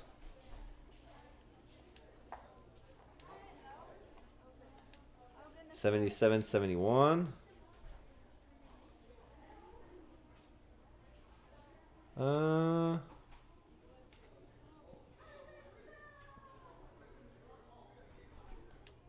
Observe people. Sunset. Observe people. And then disco. Alright. Now that they ended, 7 wit. 24 October, Monday. Regular day, I wish I could do better. Okay, so I'm at 57 morale, 67 energy. I can't believe this. I marched down the halls to the door, muttering angrily to myself under my breath, I'm going to kill Kirk. We were supposed to meet today for another tutoring session, but he never showed up. So of course I tried texting him, but no answer. Then I tried to call him, but he didn't pick up either. Naturally I was so pissed, but I got in touch with Darren. I figured if anyone knew where Kurt's lazy ass was, it would be his roommate. Long story short, it's why I'm over here in their dorm. Darren told me that Kurtz is in their room, still asleep. Like, not even noon yet. So I guess I can understand that this guy not stick to commitments. At least he didn't ditch me on purpose. That would have made me way more peeved. So as much as I would like an excuse to, I can't kill him for this. I figure he'll do something along the way to make me change my mind though. I haven't actually been in his dorm before. It's pretty nice as mine, but I figure it's to be expected since we're in the same school, duh. Darren said their room was in the 400s, 411. I double checked the text when he sent me to make sure. Yup, 411. I look around to find a sign for room numbers, and I spot one with an arrow to the right with 400 to 414. Looks like that's where I go. It leads me to a long hall, and I count the room number as I walk past them. Eventually I reach the end where room 411 to 414 are tucked away. Not wanting to waste any more time, I knock on the door with the 411 door plate and take a step back, waiting for someone to answer. I can hear footsteps on the other side. Who is it? It's Nicole. I recognize that voice, so it's not a surprise that I see it's Darren on the other side of the door when he opens it. Hello, Nicole. Darren greets me with a small smile and polite nod. He's always so nice. Hiya, so where is he? I try to look past Darren to see if I can spot Kurt, but Darren does his best to lean in my way. He's asleep, but I don't know if it would be best idea to let you in. It's in the afternoon, and he's still in bed. I groan and cross my arms in annoyance. Aw, why not? Kurt tends to become testy if woken up by force. Darren looks away and pushes on the bridge of his glasses nervously. He can be a bit frightening at his worst. Is that why you haven't woken him up yet? Even though it's gonna be lunchtime soon? Darren nods meekly. His cheeks are lit red with a blush. Sorry. No, don't apologize.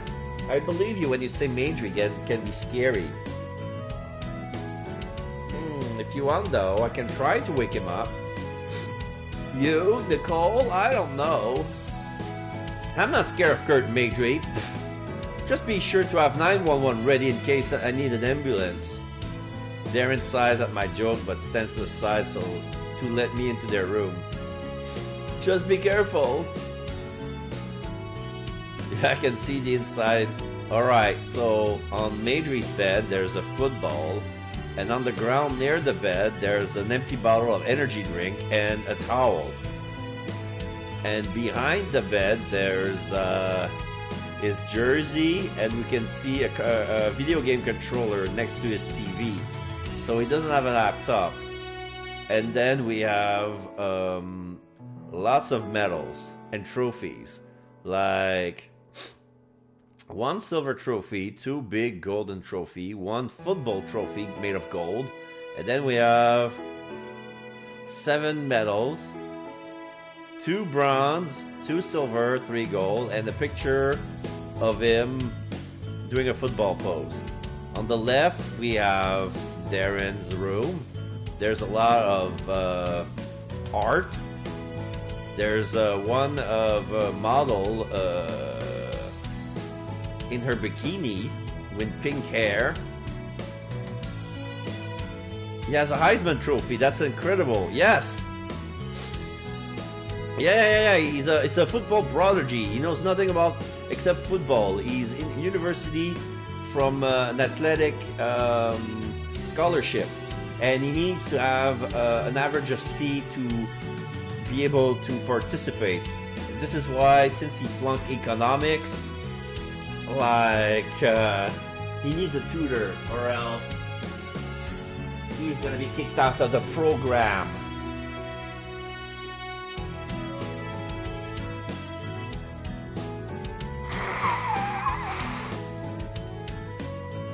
Okay, so we have a picture to the left. It looks like a man doing ballet, or a man in tights doing some sort of acrobatic. And then we have a girl on the bike. I don't know if it's a reference to. It looks like a video game poster. But anyway, that's Darren.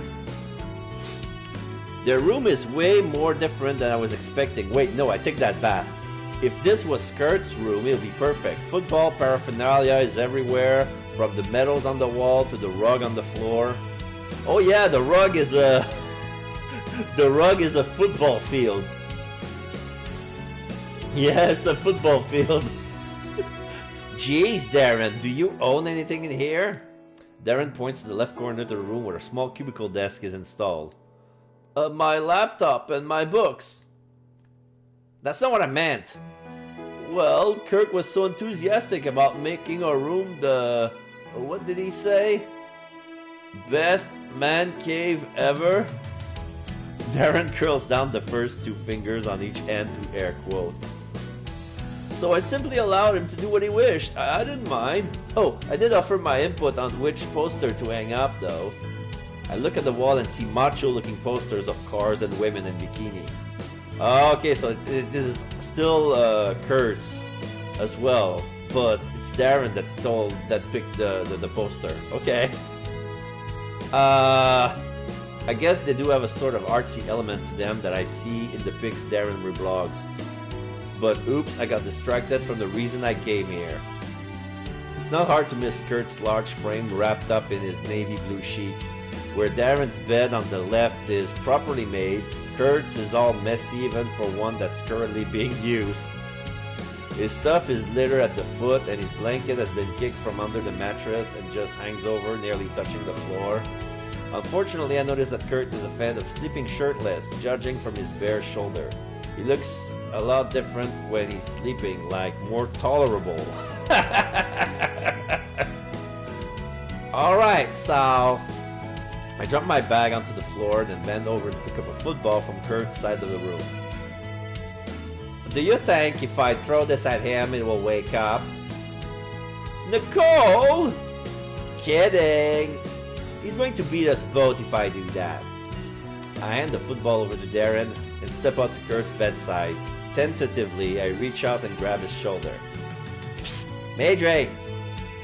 I whisper as I lightly shake his body, trying to rouse him from sleep as gently as I can.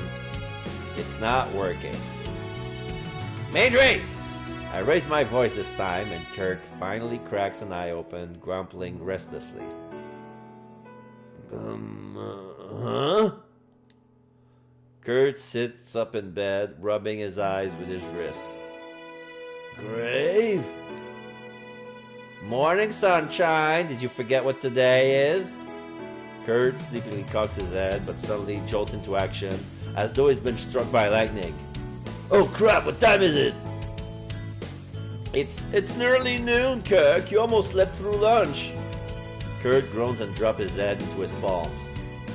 Damn it! He looks up right at me, and I never thought I'd see him appear so sincerely apologetic as he does now.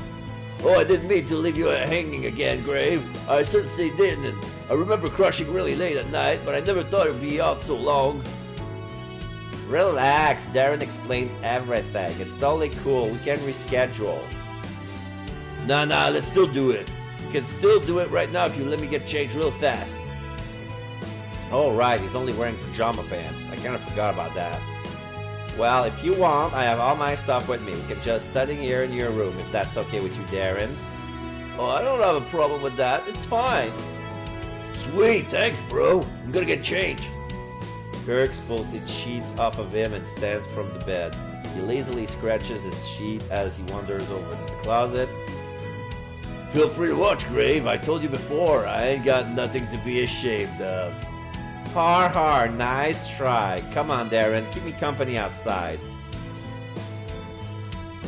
I hear Kurt laugh after us as I led Darren out of the room to give the big oaf some privacy. I swear, he can be so annoying sometimes. He means it in good fun. Truth be told, he treats many girls the same way. I wouldn't take it personally. I guess, but I still don't think that's a good excuse. Yes. Yeah, I can imagine it becomes quite grating after a while. Darren trails off and quickly casts around for another topic. How is the tutoring going? Oh, it's going well. Who would have thought? Oh, don't tell him I said that. I won't.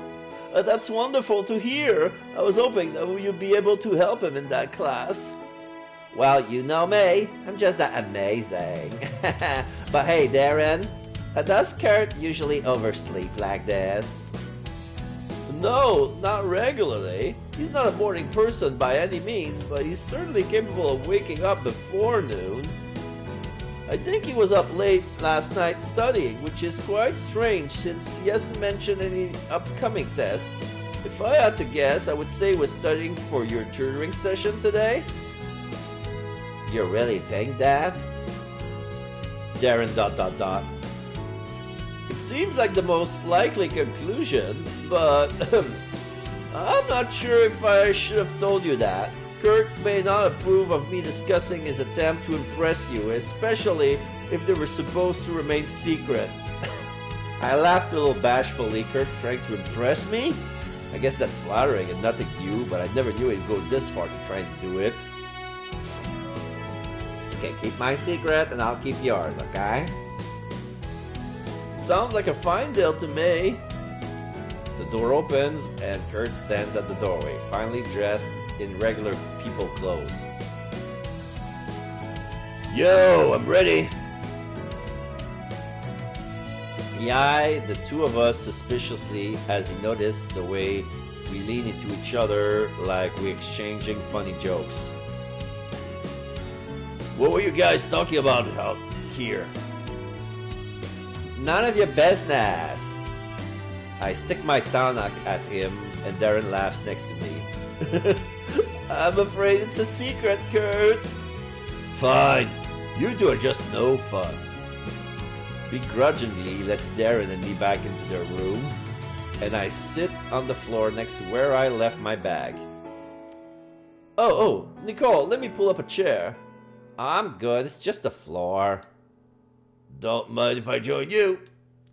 Kirk grabs his textbooks and drops to the floor right across from me. Once he's all settled and cozy, he opens the book lying on his lap.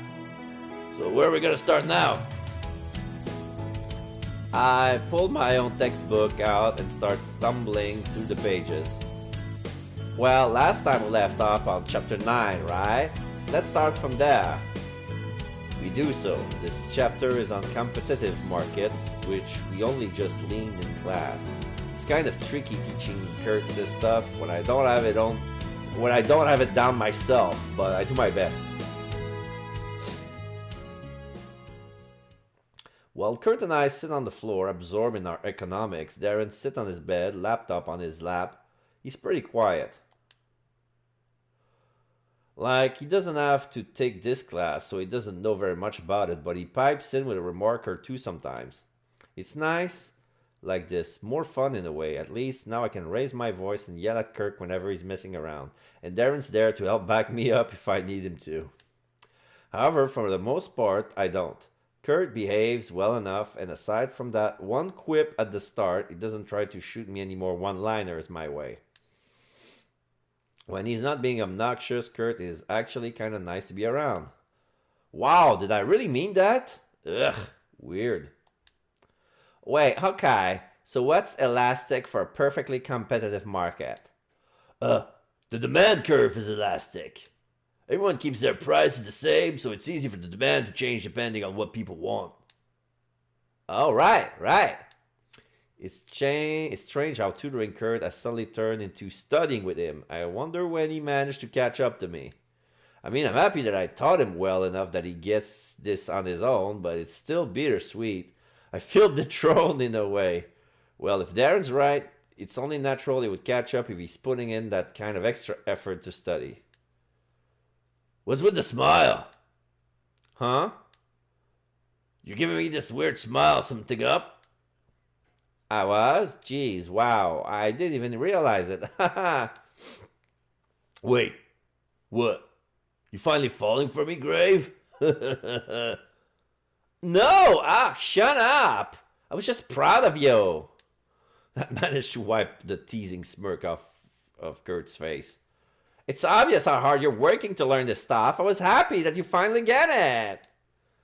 Kurt chuckles to himself, and it's weird. It's not the usual overly assured kind of laugh I hear all the time. It's a kind of proud, modest laugh. Thanks, Grave. I stayed up most of the night trying to learn this before our study session today, but that sort of backfired on me. Oh, really? No wonder you slept in. I can feel Darren's gaze on the back of my head as I fight back a smirk. Anyway, this is wearing me out. I call a study break. We can start up again in a little. Cool. I could use a break too. Kirk drops his book on the floor and stretches his arm into the air, yawning. Meanwhile, I turn to Darren on his laptop. Are you on a roller, Darren? Darren looks up from his screen, pushes up his glasses, and nods. Oh, is anything cool happening? I haven't been on today. I scramble from the floor to sit next to Darren on his bed. Scooch over. He acquiesces and then lets me lean over his shoulder so I can take a look at his dashboard. Wow, you don't follow that many people, do you? 250 blogs is considered a small amount? Well, I kind of follow like double that or more. Goodness, Nicole, your dashboard must never end. Are you guys talking about that roller thing? Kurt looks at us as he stretches his arm across his chest, his other wrist pressed right near his elbow. You're talking about that roller thing, huh? Uh-huh. Why do you ask? I was just wondering. I heard you mention it that one time we ate lunch together. Kurt's eyes roll upward as if he's thinking about something. I've always wondered, what do you do on it? Oh, interested? I eye Kurt mischievously and slip from atop Darren's bed to get to my bag. I feel like I'm gonna need my laptop for this. It's like a blogging site. You do bloggy things on it, like post pictures and stuff about your day. Oh, so it's like Spacebook? Yes, it's like Spacebook. Ew, no! No. Kurt reels back under a comeback assault, comparing Roller to Spacebook. It's just something you don't do. Sure, I have both, but I don't think of them as the same thing. Alright, sheesh, calm your tits. I didn't even know that site existed before I met the two of you. Kurt sulks on the other side of the room, sore from having been told off like that. I guess he has a good point. It's not like he knows much about it. Show him with Darren, make Darren show him, or tell him to do it himself.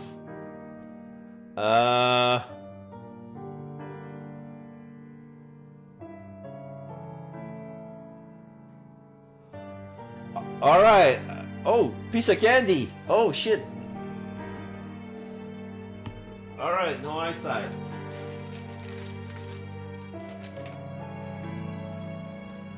You want me to show him with Darren?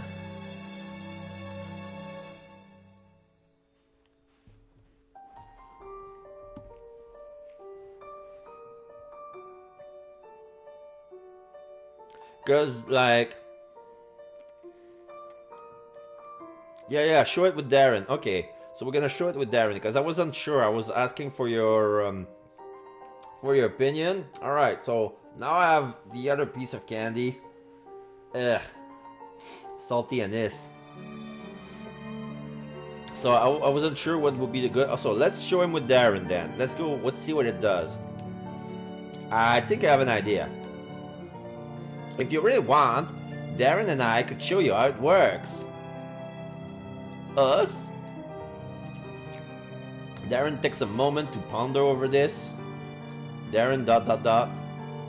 I'm not sure if I should take part. I tend to have a hard time explaining things on the go like this. Well, what if you just help me out if I miss something? Let me do the bulk, and you can fill in the details. That will work too. Oh, Darren, +5. Thank you, no eyesight. I wanted points with Darren, and I got one. Yeah. Darren's face lights up in relief. I know it can be hard for him to speak sometimes. I don't want him to have to do any unnecessary struggling. Okay, I will do that. Great. What do you say, Majorie? Interested? Oh, it gives points to Kurt as well. Not like I have anything better to do. I want to see what makes this website so great that it's hooked the two of you. I would not say we are hooked.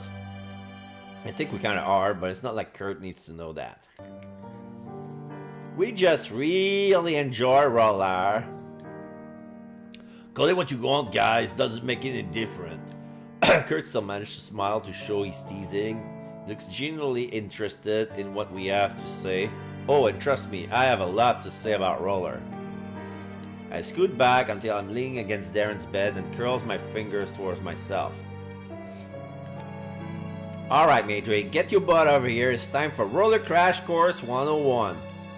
I open my laptop as Kurt crawls over to sit next to me.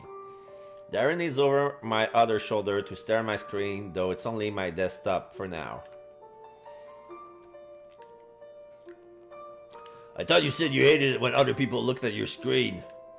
It's your lucky day because I'm making a once-in-a-lifetime exception. Kurt grins and shuffles close enough that I feel our shoulder nearly touching. I don't think I've ever been this close to Kurt before, but I actually don't mind. I glance at Kurt from the side and he's looking at me, waiting for me to start. Well, facing back forward. Anyway, where should we start, Darren? Why not create a side blog to show Kurt the process? You can always erase it later. Nice plan. Okay. Now that I have both their attention, I open up my internet browser and click on my Roller bookmark to start. So if you were going to make a blog, you'd have to pick a URL for it. A URL. URL? Think of it as a username. Oh, think of it as a username. Oh yeah, so in this case, we'll pretend that the username you pick is...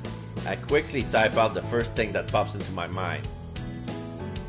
Majorie is a butthead. Hey, I don't like that name. I laugh and lean at the side. Kirk tries to swipe at my laptop. Too bad. Who's the one making the blog here? But... Sit down, Majorie. Class is in session. Kurt reaches for my laptop again, but I put it out of his reach. That doesn't stop him from continuing to try, and I'm laughing as I do my best to avoid him. Let me just say that it's really hard to do this with how long his arms are. It comes to a point where he's nearly wrestling with each other. Darren, put the leash back on your dog. I'm gonna make you change that early, just you wait. Darren watches our back and forth in horror until suddenly he pushes his arm in between us and brings us apart. No more rough housing, please! That finally gets Kurt to stop. He grumbles to himself and settles down. However, I catch him smirking. I can't stop giggling myself. Thanks, Darren. Where were we? Oh yeah. Now the server will check if that URL we picked is available. I stifle another giggle. I'm going to seriously die if someone else already has that URL. That would be way too funny. And nope, it's ours. Hoarding it. I doubt many other people would desire such an URL anyway. Darren looks like he does his best to fight it, but he starts laughing with me. Anyway, now I can't hold it in. We both spend in like a few seconds in a giggling fit, and Kirk looks at us unamused. I already hate Roller. Oh, relax. This isn't serious. No one else will see it unless we reblog stuff. But that's for later. Right now we have to pick a team or appearance that isn't ugly. You can pick one that's pre-made, make your own, or find ones other people made. I show my screen to Kurt as I scroll down the different kinds of blog appearances Roller provides as defaults.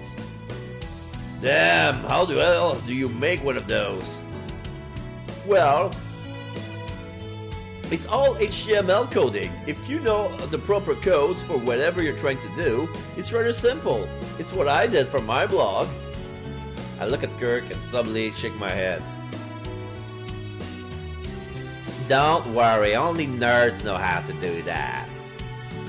Kurt nods, and the sound is so funny that I start laughing all over again. Darren's the one unamused now, and he frowns poutingly at the two of us. You say that now, but you were the one who constantly kept asking me how to code certain aspects of your blog. Oh shit.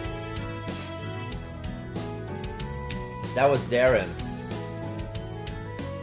What I meant to say was, you say that now, but you were the one who constantly keep asking me how to code certain aspects for your blog.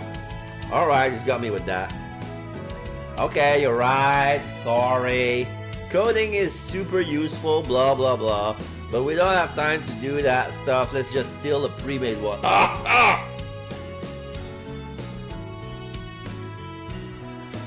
I got into the center of my candy. The overpowering taste kind of surprised me when I was talking. We don't have time to do that stuff. Let's just steal a pre-made one. We continue from here, and after Kurt eventually picks up one he deems rad, it's off to show him how to customize what his blog says and how it looks. It's really fun to show him how to use Roller. Lately it's just been economics and football with Kurt, but it's not so nice to show him stuff that I'm interested in. I show him how to follow people, how to reblog their stuff onto your blog, and everything else he needs to know for the Roller basics. And that's everything? Kinda. There's messaging and other stuff I forgot, but we already went over tons. Kurt takes a deep breath and starts to massage his head. I feel like econ is a lot simpler than everything you showed me. It takes some getting used to. Oh wait, Econ! We're only supposed to take a small break. I checked the time on my laptop screen to see that nearly an hour has passed since we stopped studying. Kurt shrugs and Darren offers an apologetic smile. Oh, sorry, I would have reminded you of the time, but I managed to lose track too. Hey, it's not like we're on some deadline here. We can spare an hour. Yeah, what Madry said. I forced myself to close out my browser and close my laptop. Returning to my textbook feels like such a massive chore right now. But it's for the best. Hey, just a sec. I perk up at the tone of Kurt's voice. He sounds like he suddenly forgot something. What? What is that? I wanted to see your blog. Whoa, now, I was definitely not expecting that. Mine? Oh, sure. I make an over-exaggerated groan of exertion as I reach over for my laptop. On top of my bag, I open my browser once again and click on the bookmark for my blog. Here. I pass him my laptop with both hands. Just check out my blog, okay? I don't need your rooting around my stuff. Scared I might find all your porn? More like you might mess up all my assignments and notes. Plus, that folder I have saved exclusively for reaction.gifs is just embarrassingly big. I still want to seem like I have some sort of life, thank you.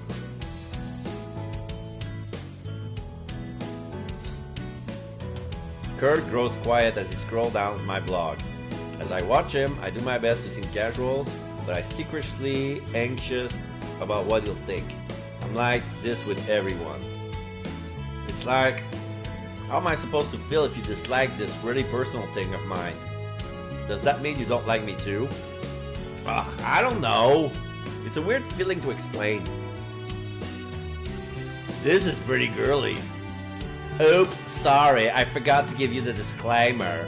It's more girly than anything, but I do have pictures of other things besides clothes and cute things. Kurt distractively waves at me off as he continues.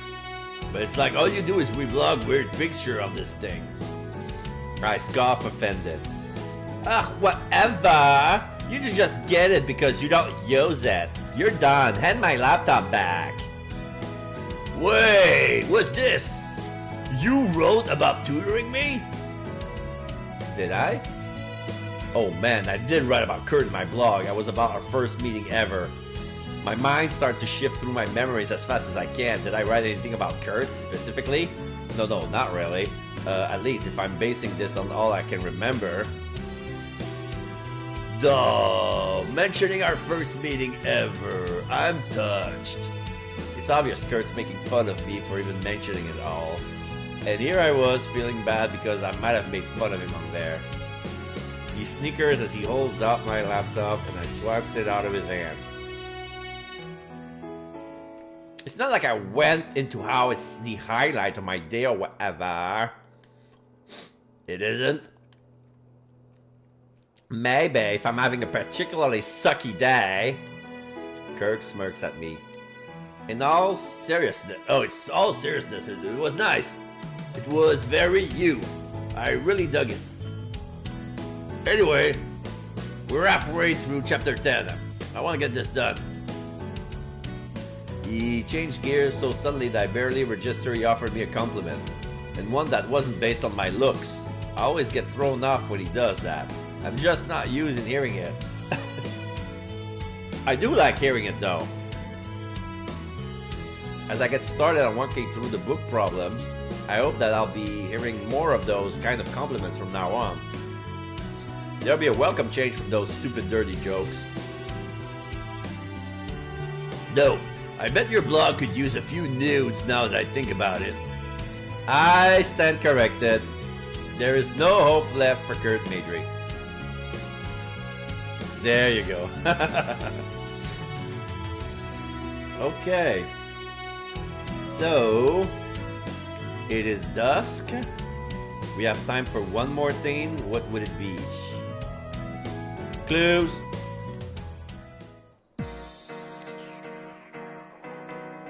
Six, okay, morale 2, energy -6. Okay.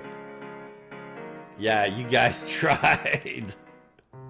-30, -17. Yeah, Kurt is at 15, Ted 10, Darren 10, Jeff 5. Tip of the day, blah, blah, blah, blah, blah. Today was a regular day in class, managed to do something new, I wish I could do better. 53 of morale. What? Oh wait, this is the job. Lab assistant. 18 bucks. Okay, for the morale, play volleyball or...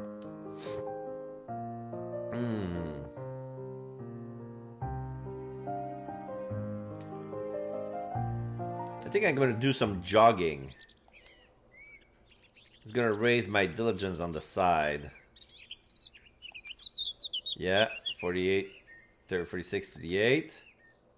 Oh shit, it's the end of the day. Yikes. Yeah.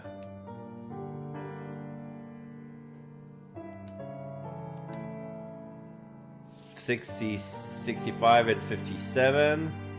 Wish I could do better. Now I'm back at 48.50. Ted will kill me if he saw me on my phone, but I'm bored.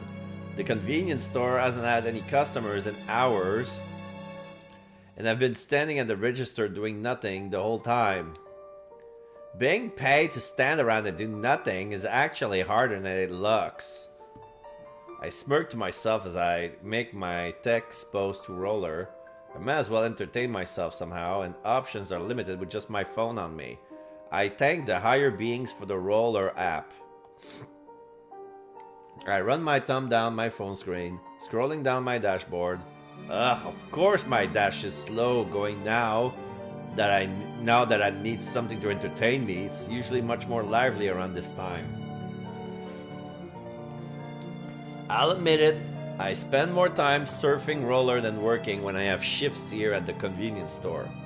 Obviously, my phone is stuck in my pocket when Ted's out and about, but when he sneaks into the back, when the Ted's away, Nicole will play. It's weird though, the convenience store gets very few customers, like, okay, there are enough, but way less than I was expecting. It isn't Ted's demeanor to scare them off either. He's usually all for smiles and held back outbursts in that case. I'm taking a sip.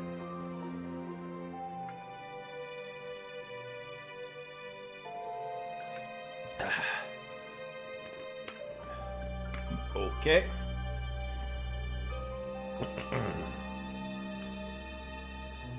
I wonder what's up. Like I said, location is fine, staff is fine, at least half is, ho ho ho, and the stock is pretty great. Ew, bye! I mumble to myself as I quickly scroll past a stupid looking gif on my dashboard. But I guess it's better to see that than pictures of more adult activities. Ugh, I don't need to see that, and if anyone saw that on my phone, well, it's not like anyone but Ted is here anyway. At least that's the case until I hear the glass door slide open and an electronic chime ring through the store. I stand to attention and hastily drop my phone to my hip. Welcome! I usually do my best to welcome the customers as they come in. Personally, I like when employees do that. However, I realize my impression did jack squat when I recognize who it is. Oh, hi Jeff. Jeff is an upperclassman I know through my biology class. We have a complicated relationship. And no, I don't mean like Spacebook, it's complicated. More like, I think Jeff is super loopy, but circumstances prevent me from dropping him like it's hot. I mean, guess he could be if you're into that kind of thing. Jeff's eyebrows raise when he sees it's me at the register, and his usual placid expression slips off in place of a very devious grin. Well now, once again, the god must be smiling upon me. I wasn't expecting to see you here, assistant. I thought I'd entered cowboy territory. I laughed, nervously unsure of what he meant by that. I work part-time here at the convenience store, remember? But you're saying that you're here to see Ted, right? You can call it something like that. I'm actually here to give him something. Where is the Lone Ranger? Ah, in the back. I can call him for you. I can take care of that. Jeff places the flyer he has on the counter, then cups his hands around his mouth like the bell of a megaphone. I wonder what all these would look like dropped on the ground.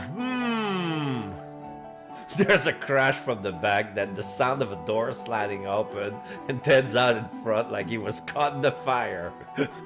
His eyes grows wild as he sees Jeff standing here in the store, and he points right at him. Don't you dog on there, you dastard! Oh, alliteration! I'm impressed! Your speaking lessons really must be coming along. Jeff's exaggerated impressions of an Alabama drawl only gets Ted angrier. Add to that way he claps slowly like he's humoring a small child, and Ted's about to burst. Who let you in here anyway? Myself? Why, I didn't think I wasn't allowed in here. Your father seems to like me. Pop's like everyone, that's how he is. But I ain't my pa, so if you don't want your ass kicked, get out before you make a mess. You're kicking me out? And after I went through all the trouble of coming here to tell you something. How rude! I flinch as Jeff turns to me and motions to the flyer he left on the counter. Assistant, could you hand that to Cowboy over here? Huh? Why May? Nicole, just hand it to me already. I pick up the flyer and turn it over as I walk to the other side of the counter. My eyes light up as I read what it says. Neat, there's going to be a block party happening soon. I hand the flyer over to Ted, who managed to read the thing while keeping an eye on Jeff the entire time. Impressive. I've never been to a block party before. Are they fun? For the lesser-minded, I suppose. As the flyer says, there are booths set up, free to anyone on the block, hence the name. Even you could set up a booth if you wanted, Nicole. And you came all the way here just to give me this. Naturally. I miss you, Teddy boy. It feels like we haven't talked in so long. Don't call me that. Fine, Cowboy then. Ish. You say you can't... You can't say you haven't missed me. Ted scoffed and placed her flyer back on the counter. Miss you? Like the way you mosey on in here and make a mess any chance you get? Or ask for price check on tons of items and never buy them? Of course I wouldn't miss you. Sometimes I wonder if I really want to know the history between these two. Unfortunately, I'm way too scared to ask. I can only dart my eyes back and forth from Ted to Jeff, and then the door, just in case I need to make a quick escape. Jeff smiles coolly and makes a show of leaning back as if stricken with the vapors.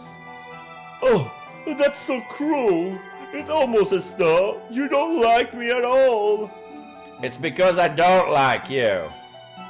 Ted shouts, and Jeff's managed to let out a small fake cry of distress before running behind me. I gasp as he places his hand on my shoulder and pushes me forward. Assistant, can't you see how mean he is to me? Do you really want to work for someone like that? Hey, hands off her. She may be your fake assistant, but she's my real employee. Is this how it feels like to be fought over? I gotta say, I kinda like it, but these guys are going to kill each other if I don't do something. Now, boys, let's try to behave like adults, shall we? I look over my shoulder at Jeff hanging behind me, eyelids lowered. Especially you, Jeff. Oh, Nicole, it too? Not you too. I sighed a little as Jeff continues to play the victim. I know you don't mean that, Jeff. Seriously, I can't stop playing around now. I hear Jeff huff petulantly. Fine. Spoil sports. Jeff straightens up and dusts off his shirt like he got dirty in the middle of this charade. But yes, the block party is happening soon, and my boss is the head of the committee. He wanted to make sure all the businesses in the area knew, and considering your usual track record when it comes to these events... Jeff tips his head back smugly. I didn't think you'd know. Looks like I was right. That must be awfully embarrassing for you. Ted blushes as he points this out. It's only because I don't have time for silly things like this. I talked this over with Pops, and he agrees. Only because he doesn't want to upset his little baby boy? Jeff ducks down behind me as Ted lunges for him with an arm. Assistant! Make him sit! Maybe we shouldn't fight in the store, huh, guys? It's a pretty lame way to get them to settle down, but when faced with Ted's fist in my face, it was the only thing I had. When he sees that I show no signs of getting out of the way, Ted clicks his tongue and pops his neck from side to side. I ain't no time to waste beating scum like you. I got your message loud and clear. Block party soon. Right. I'll be prepared when the time comes. Now go on and get, will you? I don't know why I expected Jeff to do anything but stay where he is and just smirk. He looks around slowly, weighing his options. Actually, now that I'm here, I might as well look around, right? Who knows? Perhaps I'll end up buying something this time. Those two should be together. They act like a married couple. a married cowboy and the dance scientist.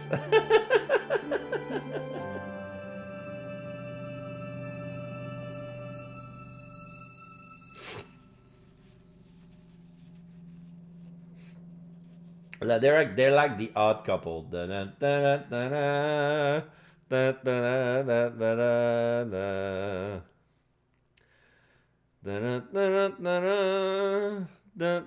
As Jeff takes a step forward, Deb stops in front of him and stands his ground.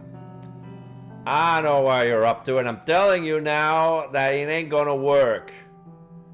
Well, I don't think it would be very fair to stop me. After all, I'm a good-natured paying customer. Who knows what could happen to your store's already terrible reputation if you kick me out for no good reason. Ted lowers his eyelid and takes a step closer to Jeff so they're nearly eye to eye. Are you threatening me? It's a possibility. Unfazed, Jeff walks away towards the aisle, chuckling darkly to himself. I watch Ted shake in place as he tries to control his anger. Yeah, these two are really weird. And our store does not have a terrible reputation. Ted takes a deep, calming breath once he's had the last word. I feel him wrap her hand around my forearm and drag me over to the far side of the store. Ow, ow, ow, what is your deal, Tad? I rip my arm up from his iron grip and shake it a little to loosen up my muscles. Sheesh, I thought he was gonna squeeze it off. I look at Ted, expecting a good answer. He paused for a moment as if trying to make one up. Dad dastard up to something fishy. I can already smell it. You have to help me, Nicole. I can't let him win this time. Win? Why am I getting a weird feeling this is as serious as Ted's making it out to be? Does Jeff always do something like this? Oh, you don't want to know. Whenever he's over here, he does anything he can to get my goat. Drops things on accident, open things and start eating them before he pays, or I'm getting heated just thinking about it. Ted's hands clench into tight fists. Yeah, this just sounds like some stupid rivalry between the two of them. Gosh, boys. What do you want me to do? I need you to tell him. Tail him. You know all about his slimeball ways, so he won't be able to fool you. I'll take over the counter. You watch him to make sure he ain't up to no good. If you see something, start hollering, and I'll catch him in the act. That all sounds like overkill to me, but then I get hit with a great idea. Oh, so is this like good cop and bad cop? No, that's not necessary. Oh, but I want it to be bad cop. Bad cop sounds way more fun. Nicole! Then again, you're way better at being mean than I am, so... I'm not... Look, you can be whatever cop you want to be, just follow him. Who knows what he's getting up to right now? I can see Ted's getting frustrated, so I stand up straight and giving a mock official salute. Gotcha, leave it to me! Make sure it's not too obvious like. With those parting whispers, I'm off to stalk Jeff through the aisle. It's not that hard since he's just standing in the corner looking at the different drinks sorted into the fridge. I keep an aisle behind him and act like I'm arranging merch. Totally not suspicious. I'm just doing my job. Man, please don't look over here, Jeff. What sucks is that he doesn't even have to. I know you're there, assistant. I freeze my hand around a package of individual cupcakes. Keep it cool, Nicole. Totally not suspicious, remember? Ted simply to tidy up the aisle a bit. I laughed awkwardly as I hold up the package. See? All messy and stuff. I see. Jeff turns down the drink and gesture for me to come closer with a curl of his finger. Ugh. I don't really want to, but he's gonna catch on if I don't. I place the package back when I found it, then shuffle it on over. What is it? Oh. I didn't want Ted to overhear us. I doubt he'd like to know what I'm onto his little scheme. My face falls and Jeff quickly does his best to reassure me. Very weird behavior considering it's Jeff. Don't worry, assistant. Even without your awkward bumbling, it was obvious. I have to hand it to him. It took me longer than usual to realize. But that's not what I want to talk to you about. I only wanted to offer my cooperation. Jeff holds his hands out to the side like he means no harm. I'm bored, assistant. Okay. And when I get bored, I like to remedy that any way I can. Right now, I just came up with a great idea to entertain myself. But you're going to put a stop to me, aren't you? If it's bad? Oh, to Ted, it'll be positively deplorable, which is what makes it all the more entertaining, seeing his face contort so disgustingly into that expression of rage. Jeff cackles like an evil villain from an animated movie. I'm getting shivers. Feel my arm. There are goosebumps, right? I pulled my hand away from Jeff's goosebumpy arm. Ew, no, I'm not touching you. Boo. I thought you were more fun than that. Not like the cowboy over there. I worry about him. You know? Don't you? He's always so stressed and uptight all the time. He needs some time to relax and let loose once in a while. Jeff extends a hand toward me. Which is why I need your help, assistant. I only do it because I care. Jeff offers me a devilish smile. I hardly doubt that's his real reason, but I'm really too nervous to voice that out loud. What do you mean me to do? Oh, assistant. My sweet, simple, stupid assistant. You haven't caught on? I'm extending the olive branch to you. I wish for you to work with me. I can have my fun. You look like you've done your job. And I can watch Cowboy finally unwind for a moment. Better yet, this'll happen without the store worse for wear. For the most part. The last part worries me, but weirdly enough, Jeff and I seem to agree that Ted needs to relax more. He's usually like a wind-up doll, rigid and tight. It'd be nice to see him finally at ease, or at least as close as possible. Ah, I can see that you're agreeing with me. You're agreeing with me, right? I don't blame you. It's a wonderful idea. Jeff shakes his extended hand to get my attention. You know I keep the promises I make. It'll work out fine for everyone. I would ask for you to trust me. But I'm terribly untrustworthy. I don't trust myself right now. Not the words I really want to hear. I don't know. Should I do it? Jeff has a few screws loose, but he does make a convincing argument. And he did say that I wouldn't get in trouble if I went along with him. Agree with him, disagree with him, or challenge him? I want to disagree with him. I don't know what challenging him would make. That could be dangerous.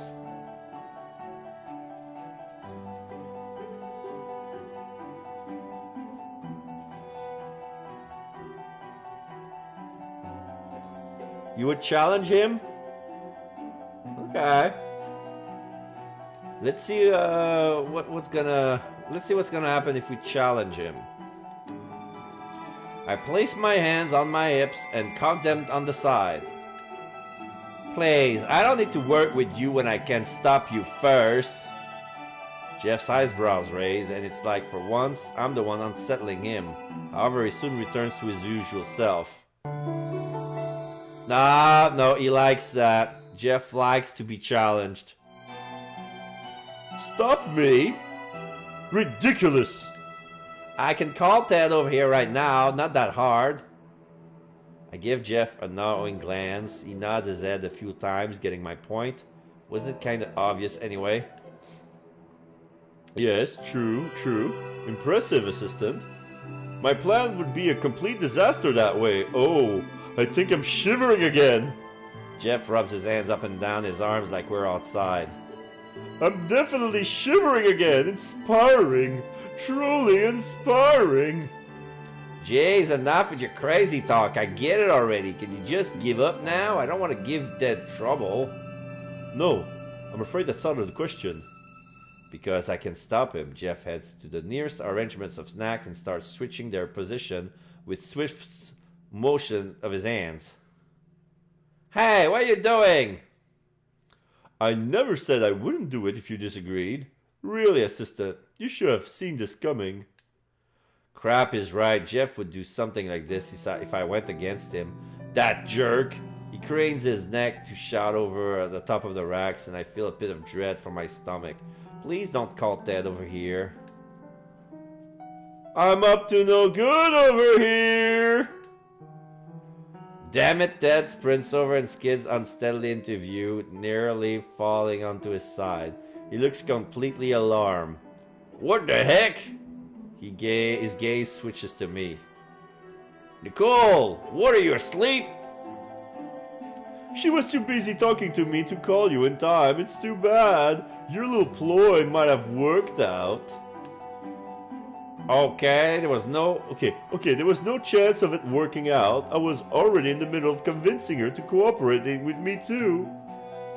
Oh, so now he suddenly decides to be honest. I want to shrink in place, then Ted casts me a furious look. What? Nicole? Sorry, it's not like I took him up on it. Yeah, a lot of good that does now. Jeff continues to switch the products around, whistling weirdly in tune as he does so. No, you don't. Arms outstretched, Ted races for him, but Jeff ducks down, nearly breaking into splits to avoid him. He kicks off from his spots and races behind Ted to wreak his havoc on more aisles. You'll have to catch me if you want to stop me. Ted curses under his breath and takes off after him. Wow, he's way more fit than I thought. He's pretty fast. Nicole, we have to corner him. Take the other side of the aisle. Okay. I, on the other hand, am not athletic enough for this. Ted beats me to the other side, and I stagger onto the other side, trapping Jeff in the middle. He continues nonchalantly switch stuff around. Seeing me, Ted nods, then goes after Jeff again, super fast. I stay where I am, knowing better than to get in the middle of them. I don't want to lose any body parts here. Ted drops low and swings his leg out to catch Jeff by the ankles. However, at the last second, Jeff jumps over it in a weird feat of acrobatics. Do these guys practice or something? Ted tries to get his feet, but Jeff scoots past him, waving a package of red and blue popos as he retreats. Say, how much for one of these, cowboy? I ain't saying you dirt off the floor here. I'm tempted to try and break this up again, but then I notice the two of them are smiling. I want to roll my eyes.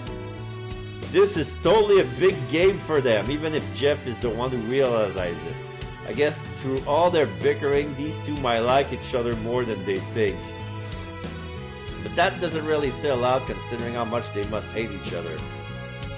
Ted's close to getting Jeff in his grip now. His hands are nearly an inch away and he makes one last desperate attempt to claw at Jeff's sleeves. He comes up with nothing but air as Jeff spins in place, brushing past him. Walmart came to be, you know, like a convenience store and pharmacists that came together married. Oh yeah, that would be a funny story. So it's true, like it's a convenience store married a pharmacy, and that became Walmart. I didn't know that. All I know about Walmart is how they grew up so big from basically nowhere, and all the shady stuff that happened during the 90s and 2000, back when Walmart was #1 and Amazon was just a little website nobody ever heard of. You little... Jeff tosses the popos back at Ted, smacking him right in the face. There's the sound of crinkling plastic at the package, falls into Ted's dazed hands. I try my best to stifle my laughter at the sight. Even as far as I am, there's still a chance Ted might hear it. I don't know if that happened or not. I just say that would be a funny comment. Oh, okay. Oh. I changed my mind. I'm not really in the mood for sweets anymore. Jeff turns and starts backpedaling out the store, waving as he does so. I better get back to work. See you later, assistant. See you, space cowboy. By the time Ted reaches the sliding door, they're already closed on Jeff running back to the pharmacy. Ted looks about ready to crush those popos between his fingers. That slippery little bug! Gosh darn it, while that rapscallion like Yosemite Sam, Bugs Bunny, Varmint. He's breathing so super hard he can barely talk. Just like Yosemite Sam. Hey, are you okay? I hurry to his side, but Ted holds a hand out to prevent me from getting too close. I'm good, don't worry. Just a little exercise is all. Ted places his hand on the back of his hips and arcs his back, taking a deep breath. That was way more than a little exercise. Shoot it! I said it's a little exercise, so it's a little exercise, okay? Okay, fine, it's a little exercise, I got it. I look uneasily to the side, not sure what else I could say. So, Jeff's pretty crazy, huh? Don't ever mention his name again. It's banned from now on around these parts. Oh my god, he put it on the blacklist. Ted huffs and goes back to the aisle to assess the damage. Well, that topic change didn't work too well, but Ted isn't beside himself with anger anymore, so it's all good. At least the bastard didn't switch too many things around. Can get this back to normal easy. Can you help me? Sure, I'll start here at this aisle. Nice. I'll take this one then. The two of us proceed to get to work to undo the result of Jeff's little trick. It could be harder, I guess, but at least Jeff didn't do anything too drastic. Alright, so that's the that's the end of this little intercation. It's dusk, and what can I do? Oh, at 48, and I have enough money. Let's take a bubble bath. Let's take a bubble bath. Oh no, it's only 5 and 10. Oh no, fuck it. Let's sleep early. We did a lot today. Let's sleep early. Nap. Perfect. 2024. Another day ended. Morale +3, energy +17. 15, 10, 10, 10. Ah, can't believe we won some points with Jeff.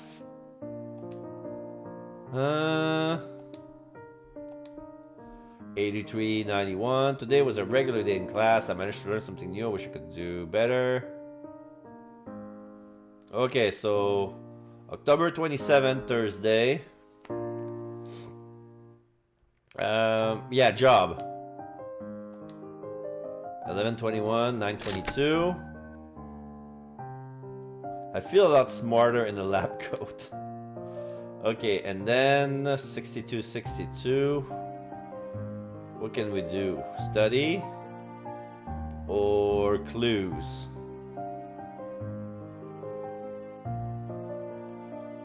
Nah, public park. We're gonna take our time to relax. Oh! I just realized it's the same as the bubble bath, but without having to pay for the bubbles. Yeah, 8 + 5. Dusk. I think it's a study. You haven't studied in a while.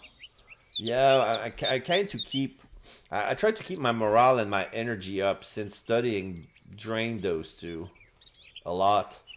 And since I don't work on the weekends, I rather do my studying during the weekends, you know?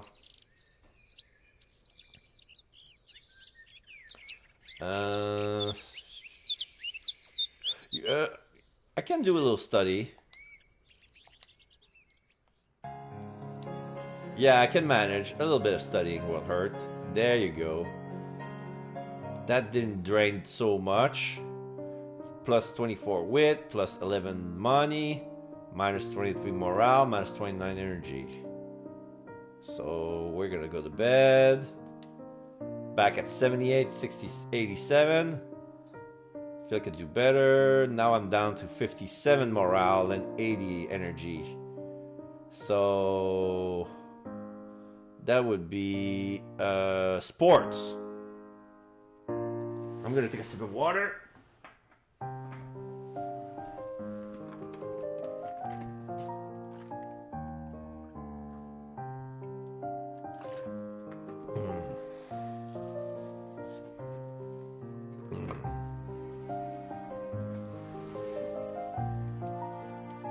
Okay, so we're gonna do some training.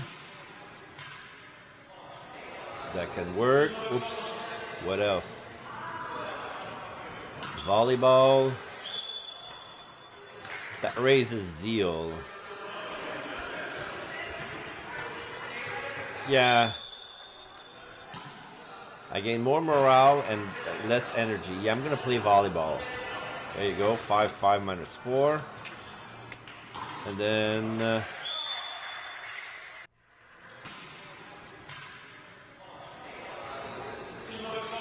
buy snack, pharmacy, having great dinner.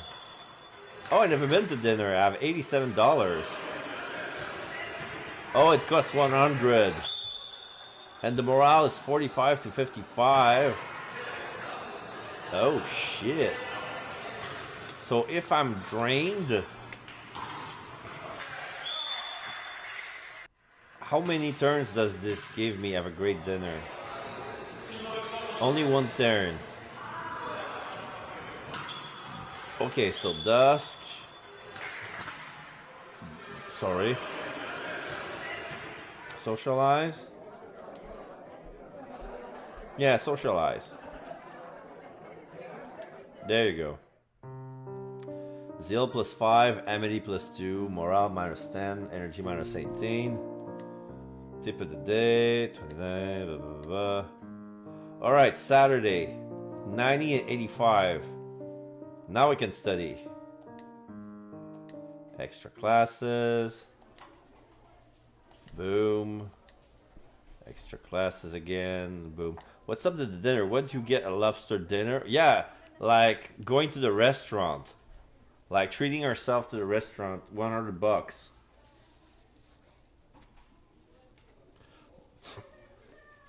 It doesn't say if it's lobster dinner or not. Extra classes. Maybe. Yeah, hunting for clues. Perfect. Okay, day 49. 20th of October. Classroom.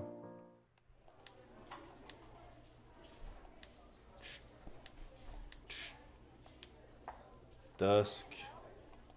Clubbing.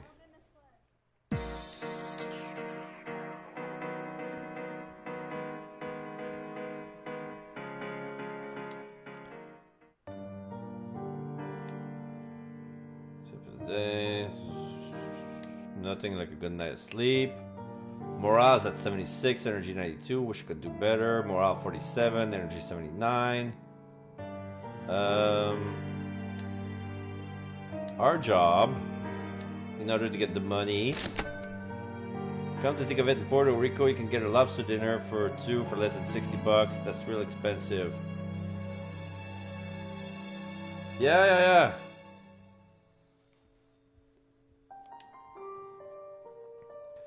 Then, what do I do? Oh, I need to boost morale. What's the best way to boost morale? I never been to a movie. Yeah. Gain a bit of energy, bit of amenity, it costs $10 to $12. There you go, plus 10 morale. Big bucket of popcorn always makes the movies better. Okay, so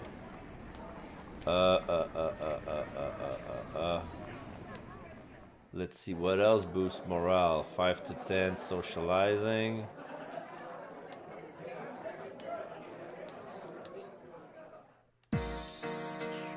Dancing boosts morale. 10 to 15, 20. This is not so much.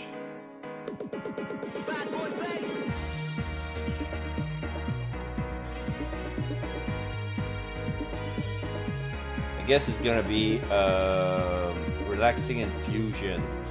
Yes.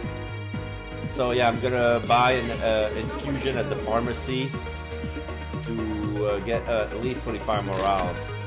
There you go.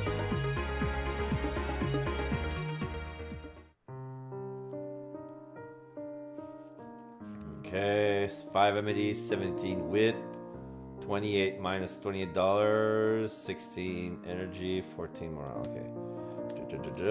Go to bed. 82.96. Today's class is terrible. I can concentrate. Down at 65. Okay, so my job down to 49. Then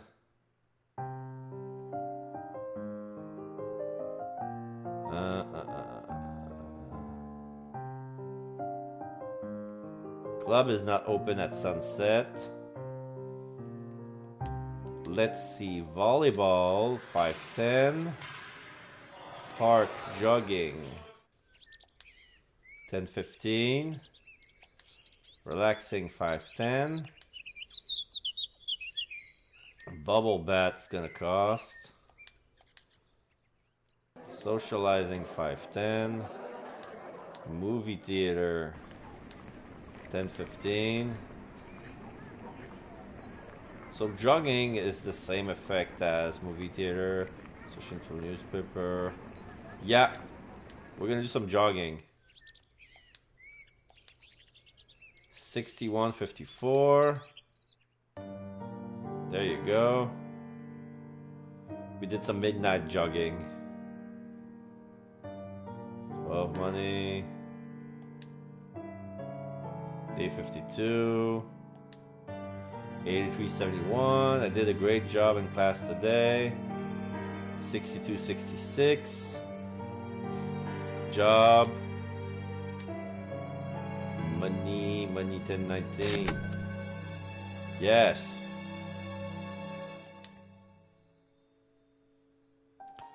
46, 49.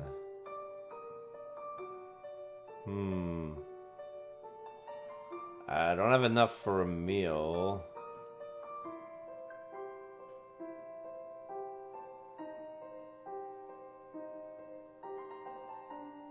I guess it's gonna be the... Okay, public park. Relax. And then... taking a nap. Oh, online shopping!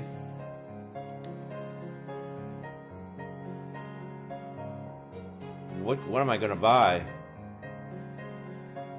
Oh, tomorrow I'm gonna get more energy. Right now I think I'm gonna go to take a nap. Go to bed early. Yeah, like this. 77, 82. Morale minus 6.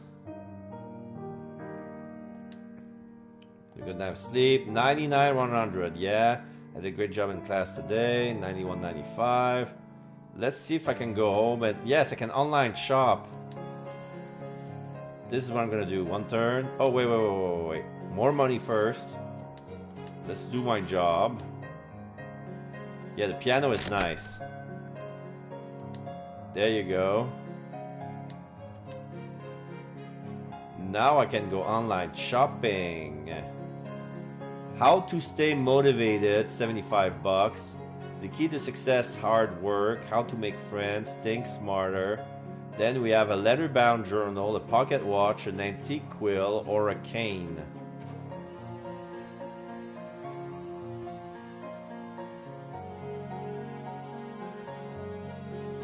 Okay, so how to stay motivated will give you a good increase of zeal. This item can be... Okay, so this is to boost stats. So this boosts zeal. This boosts diligence. This boosts amity. So think smarter must be boosting wit. 75 bucks. Yes. 100 wit! Plus 12 morale, plus 5 energy. Do homework.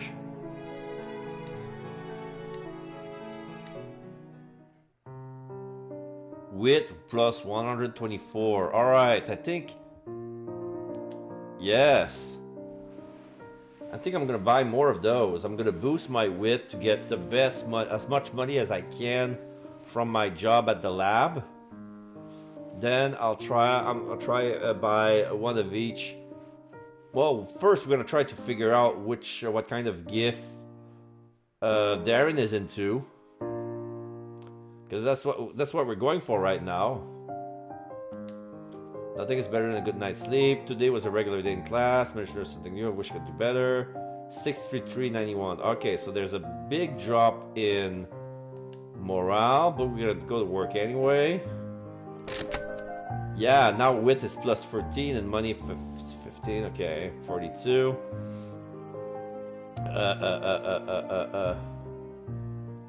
Public walk. Jogging. 56, 56. There you go, I can go to bed like that. 77, 71. Saturday already.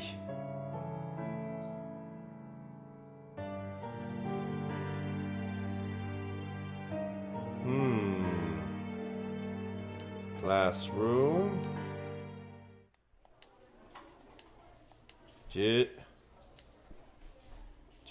Cat 47, 61. And then dusk. Let's go to bed early.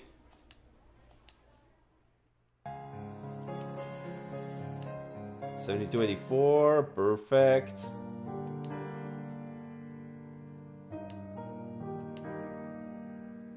$87,100. Extra classes.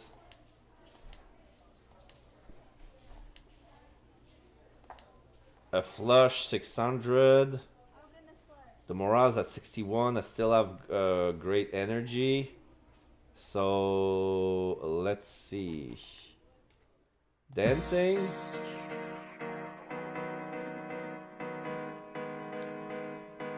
Or the movie.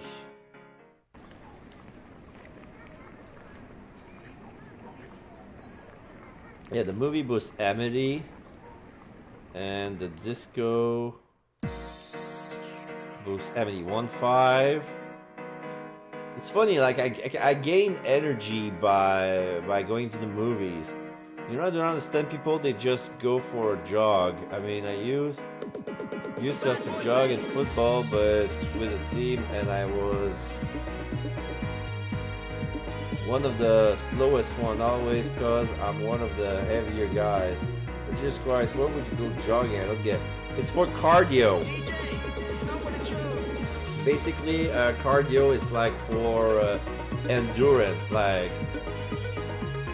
if you go for a jog, it means you have more energy to do stuff.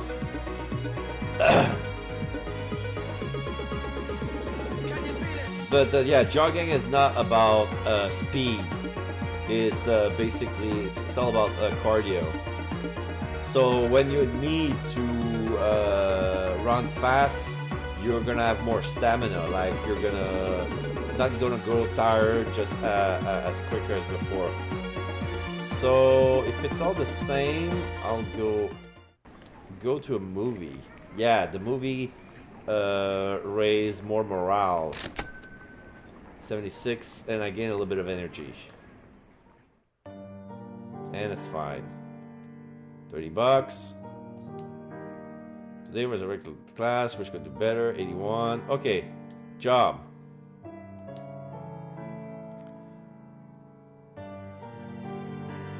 I gain more wit. The bigger the wit, the bigger my winnings and my earnings. $16. 46.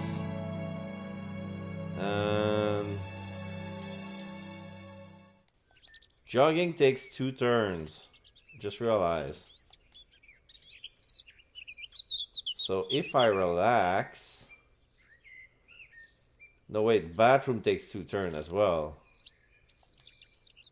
No, only 1.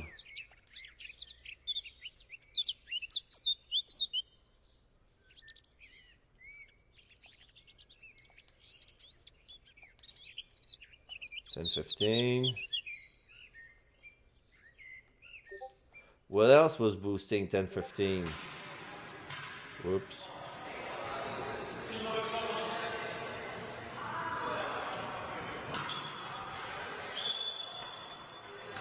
Training at the gym costs money? I didn't know that.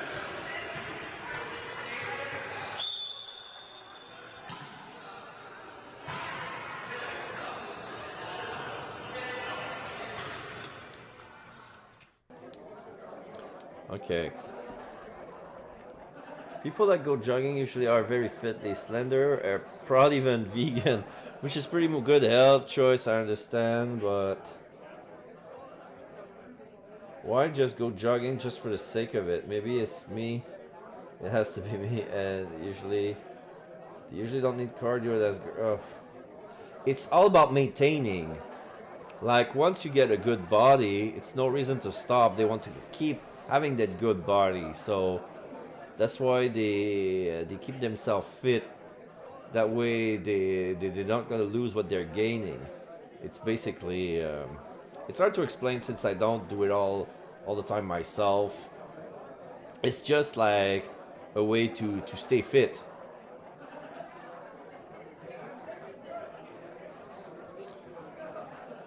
Gym, blah blah blah blah. What's this?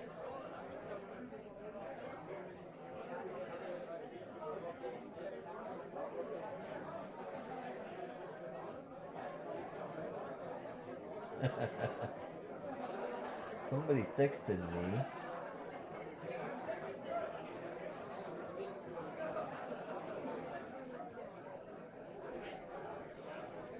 Okay, it's my mom. I can talk to her later. She didn't know that I got vaccinated today. I like the gym better personally.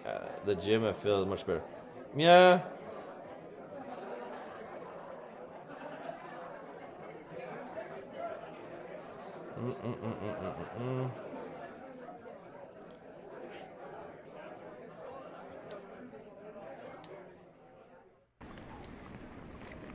No.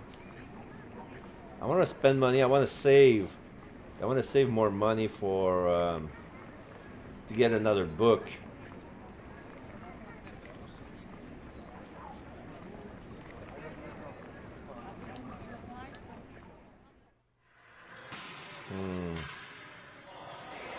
Oh, playing volleyball takes 2 turns as well? Fuck that. Jogging has show better results. There you go. +1 diligence.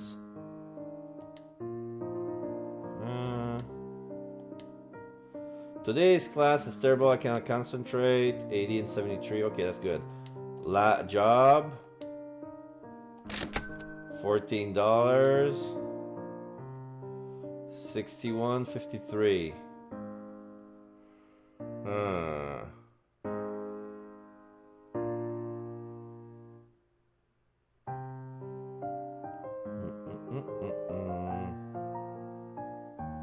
Let's try something. Let's do our homework. And then go to bed early. Yeah. Yeah, that worked.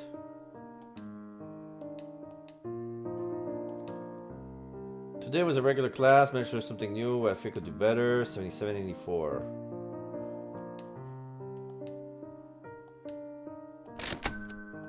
$14. Homework.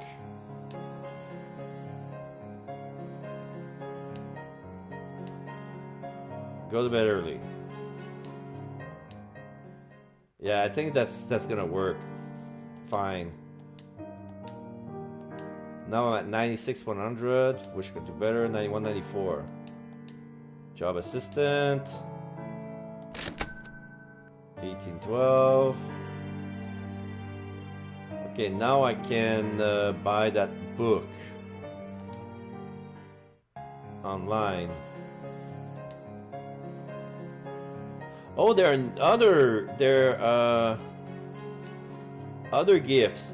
There's a piggy bank for $25, a day planner, a book light, Under Armour, school pennant, a belt, a coffee thermos, a USB laptop charms, all-purpose cleaning cloth, a football pillow, fuzzy sock, MP3 arm brace, rock stack, earbuds, keyring, and a scarf.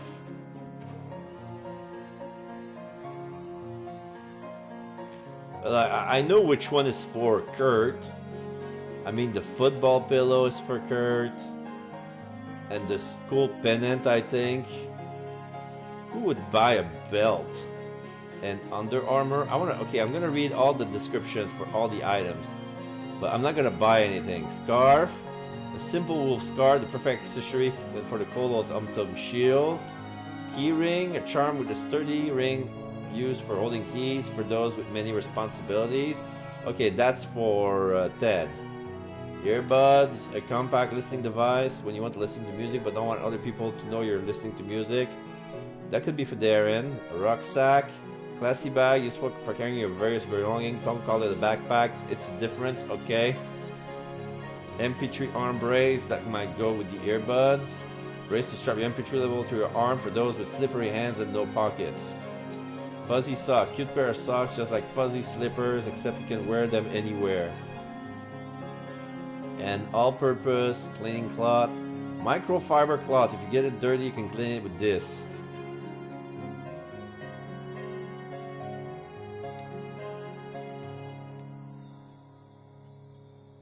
USB laptop charm. A cool little charm you can place in the USB port. This little robot's just looking for a place to recharge. Oh, okay. And the coffee thermos. This must be for Ted. A gift for any lover of coffee. Don't say addict. The preferred term is aficionado. Belt. Stylish way to keep your pants up when your waistband fails you. School pennant, cool little flag screaming with school spirit. You always know the mascot now. Under Armour, piece of sportswear. Now you have a way to comfortably show off all the hard work you're doing at the gym. Book light. Light for when you can just put the book down, perfect for night owls or those who can't pay for electricity.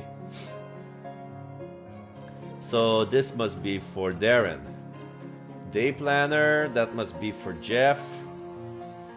A book for when you want to approach life in a step-by-step basis. Nothing says order like daily columns and lined pages. Piggy bank. Charming bank, used for holding spare change. The plugs at the bottom, put the hammer down.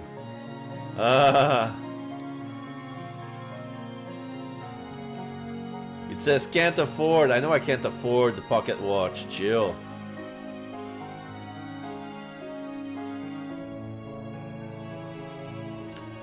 Oh, the book is sold out? Fuck me. Kane. Nifty walking stick. It says it's for your back, but we know you just wave this around like a sword. Antiquill. A feather that doubles as a pen. For those who were writing before it became cool. Comes with its own snazzy inkwell. Piggy banks. You get something else for yourself. Okay, leather-bound journal.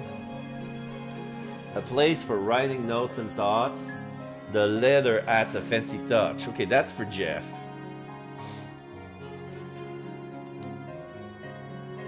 So I guess I buy the book light.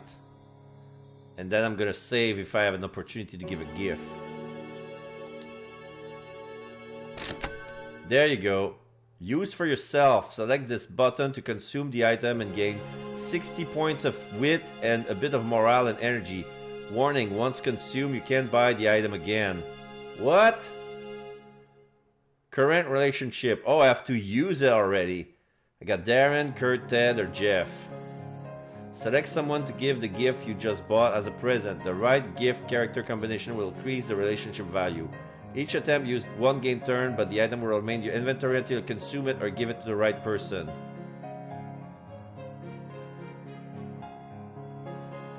Okay, let's try this. I'm gonna save.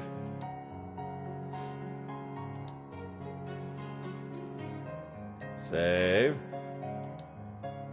Overwrite. Yeah, overwrite. Go, Darren! Do you want to give the book light to Darren? Select again to confirm. Yes. I called Darren to my dorm to give him the gift and... Hey Darren, looky here what I got for you. Looky here what I got you. I showed him the neat book light I got. If anyone's gonna need it, I figure it'll be a book nerd. Nice, right? See how bending it is? I take hold of the book light next and bend it back and forth to demonstrate. And to turn it on, you just push here. I press the switch a few times. The light flickers on and off. That's interesting. I used to have one of these back when I was a child. Uh-oh. Now I can use it when I want to study late without disturbing Kurt. Thank you, Nicole. Oh, it worked. 18. I got +8. +8 relationship. Okay, that's good. I'm at 18. Okay, good.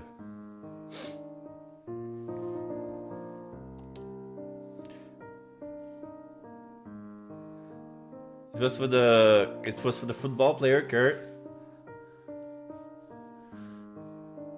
The decision you make in this month might lock down the romance to one specific character. You might want to save now and use this as a starting point to try romancing other characters later. What? Because it's November 1st? Nothing is better than a good night's sleep. 95 100. Today was a regular day in class. Managed to learn something new. Feel good, better. Alright, so job.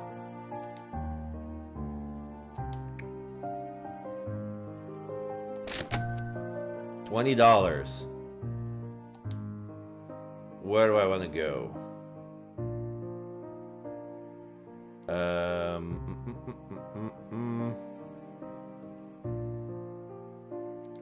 What if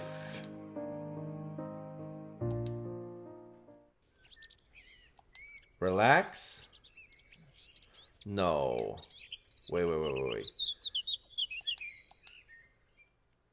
Socialize.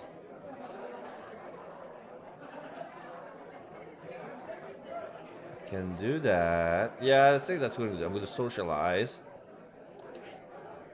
Then I'm going to go home. And then I'm going to save again.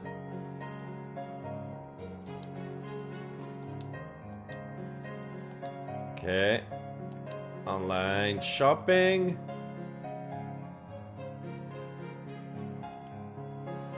No, not skip mode. Yeah, all the items can only be bought once. So the book light is sold out.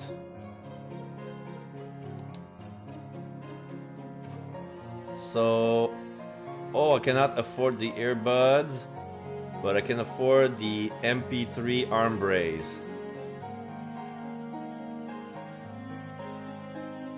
I'm gonna go for that. I'm gonna try on Darren.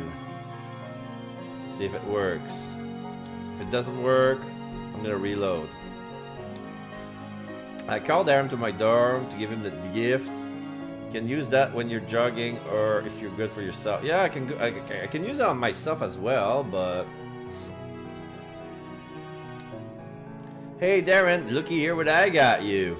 I showed Darren the gift I got him, but he doesn't really react to it. Dot dot dot. You hate it, don't you? I don't hate it per se. It's just I think it's a gift suited for someone else that isn't me. He hates it. I guess I just keep it and see if anyone else would like it. Oh, okay. I still have it. So it's not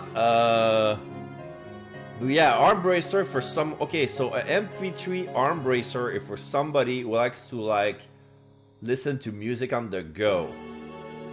So I guess it's gonna be Kurt. Kurt is gonna love it because I'm pretty sure he jogs. But I don't want to romance Kurt. Should I use it on myself? 40 points of diligence and a bit of morale and energy. What should I do?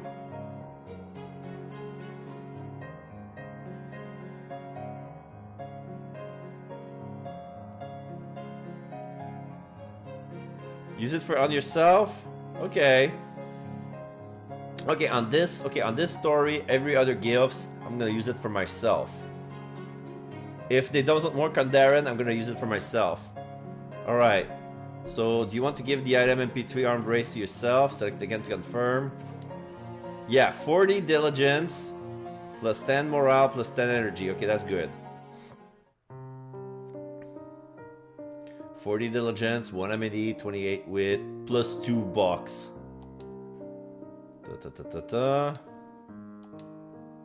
Where to go? It's Saturday. So, classroom. Oh, cheerleading. Yeah, I forgot. Cheerleading on the weekend is a thing. Plus zeal. Oh, 2 turns. Never mind. Extra class. Afternoon.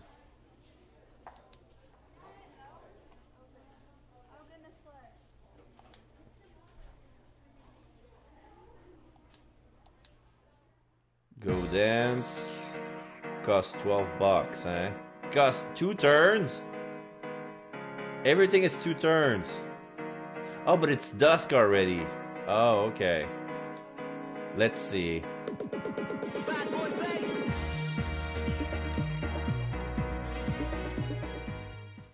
Let's go shopping online. Cannot afford, sold out, cannot afford.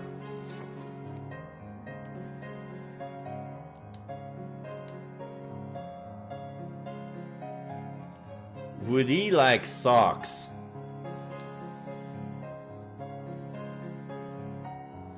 Or the laptop charm?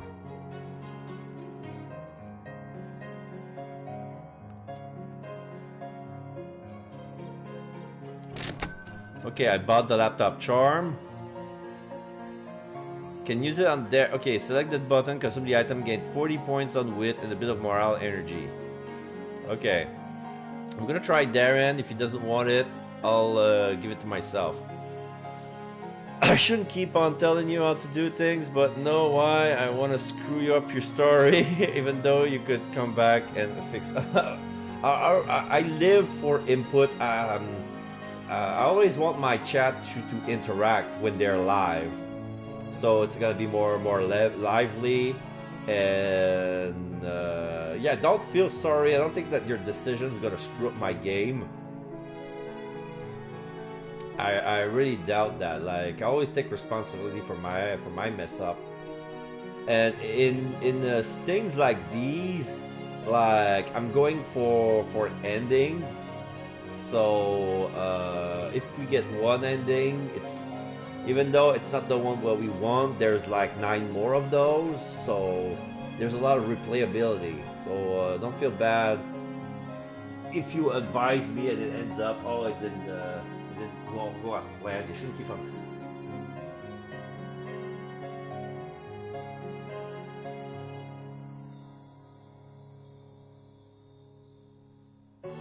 I will party with work and just study. Work and study. Work and study. Yeah, this is what I'm doing so far. Work and study. Work and study. Work until I get the money, and study to get all my wit. I'm gonna study until my wit is at 900. Right now it's at 750. Oh yeah, let's go with Darren. Do you want to confirm to use a USB laptop charm to Darren? Yes. I called Darren to my dorm to give it the gift and... Hey Darren, looky what I got you. I giggle as I show Darren the tiny robot charm I bought for him. Isn't this the cutest thing ever? You can pop his head off and use it as a USB drive. I carefully pull off the robot's head and show Darren the plug. It kind of looks like a broken off piece of his robot spine now that I look at it. Hey, I wasn't too sure if you would like it that much, but I figure since we both use our computers like crazy that we might as well snazz them up a bit. Do you like it? Darren ... It's a great gift! Darren blushes as he takes the robot charm from me.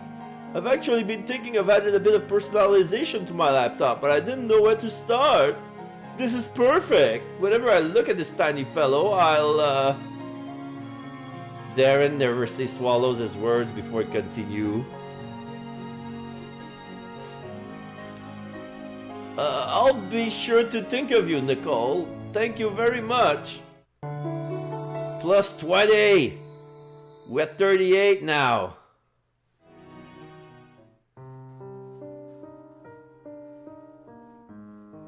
That paid off. Okay, if you're running out of money, we're getting... Okay, November 3rd.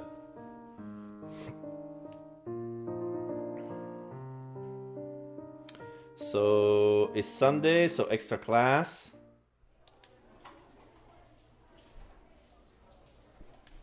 Yeah. Classes, yeah. Dusk. Okay, let's go home. I have enough room to buy something. Let's see, what can I buy? The day planner.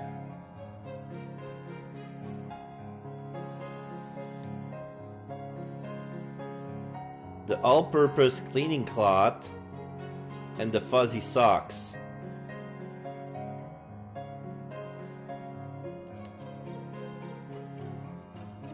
I buy the day planner. I'm gonna be down to $1, but that's fine. I know it's for Jeff, but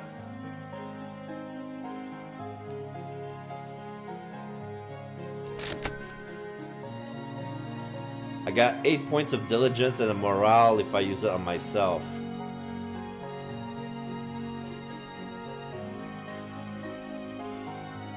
Ah, fuck it, let's do it.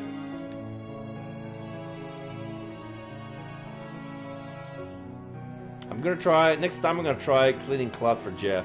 After another week of work. Yeah, 8 diligence, 15 morale, 9 energy. I'm going with on full energy.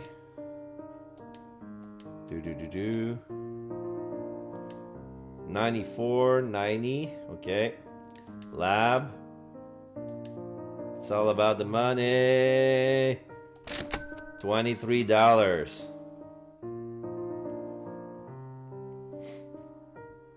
And then homework.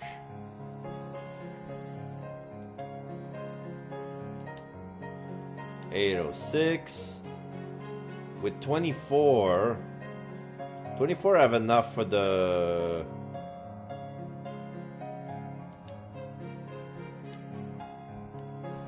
cleaning cloth. There you go. So let's try Darren. If I select it on myself, I gain 8 points of zeal and a bit of morale and energy. Okay. Finger crossed, Darren. I call Darren to my dorm to give him the gift and... Hey Darren, looky what I got for you. Show Darren the gift, but it doesn't really react to it. Oh, it doesn't react to it.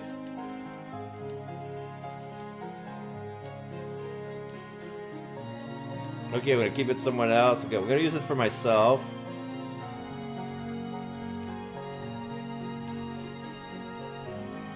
There you go. Oh, for Jeff. I don't want to give. I don't want to give anything to Jeff. He's an asshole. But like, could work for Jeff. Today was a regular day in class. Managed to learn something new, but I think I could do better. 85, 85, 88. Just assistant. $18. 27. Go back home. Do homework, plus 10. Online shopping.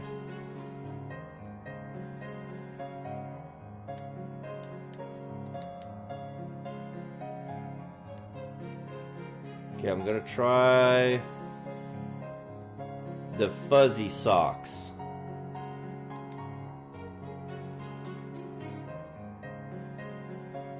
Did you buy the football pillow? No. I don't want to give it to Kirk. It's gonna be on another play. It's gonna be on another another playthrough when I'm gonna try to romance Kurt. But before that happens, I'm gonna go for Ted. I'm gonna go in that order: Darren, then Ted, then Kurt, then Jeff.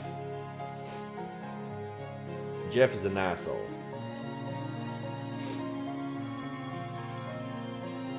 So I'm gonna try.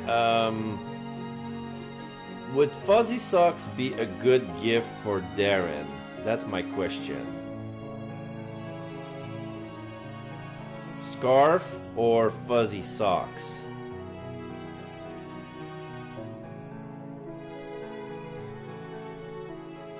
I cannot access fuzzy socks for some reason. Oh no, I did. Oh, I bought him. Alright. So 8 points of amity if it works.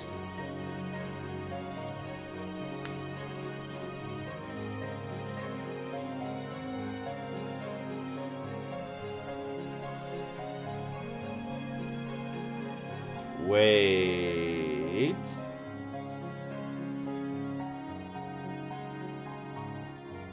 Diligence. Zeal.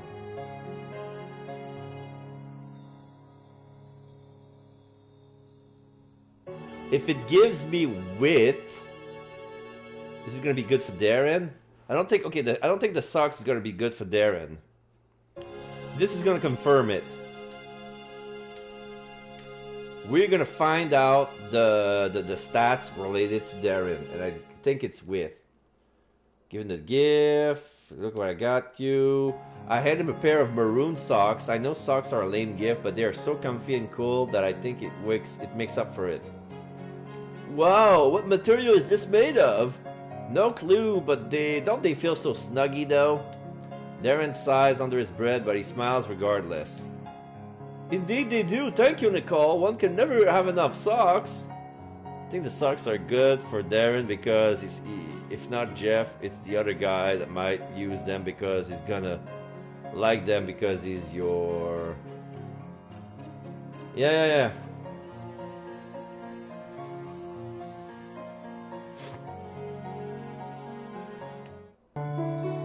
+4. Okay. It's nice. Another day has ended. If they reach 0 and not do anything, must go back to the gore. Tonight, we're to sleep. I should learn something new and if I could better. Go to job. 16 wits, 22 money. I think at this rate, I learn more wit by doing my job than doing my homework. Let me check. Yes. So I can focus on something else. Oh shit, my morale is starting to drop. What can I do? What can I do?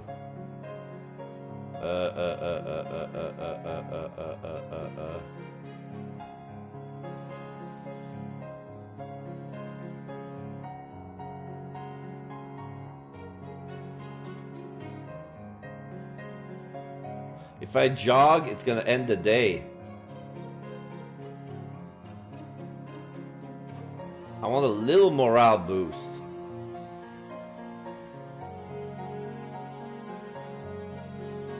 Socialize. Yeah, let's go with socialize. 47.58. Then I go to bed early. Yeah, 72.82. There you go.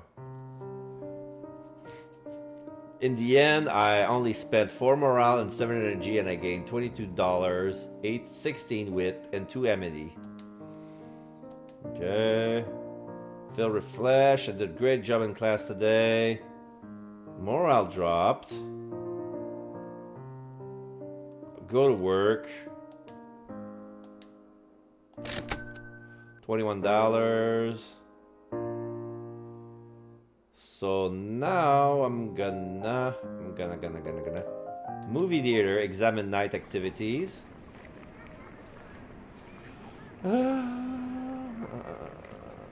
Yeah. Morale is at 40. Go home.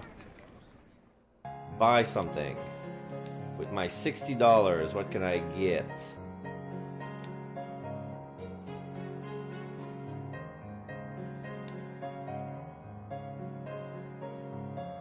Let's try the scarf. 40 points of amity. So if Darren loves this, it's confirmed that his stats is amity. So anything that boosts amity is gonna be on is gonna be attached to Darren. So let's try if it's if we confirm our theory. You confirm giving the scarf. Yes. We got you. No, it doesn't react to it. No. I'll have it for myself then. It boosts a bit of morale and energy.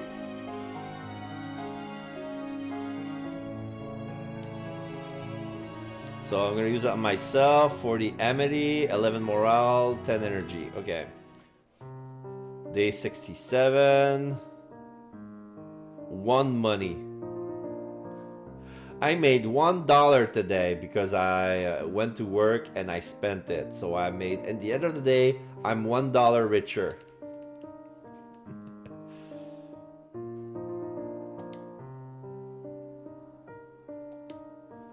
Today was a good flash. I think I could do better. Okay. Lab.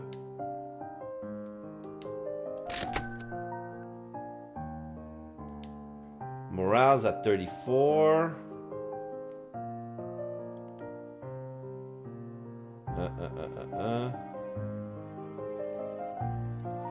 Socialize. Back up at 43. Convenience store. No, pharmacy. Buy infusion. Up at 267.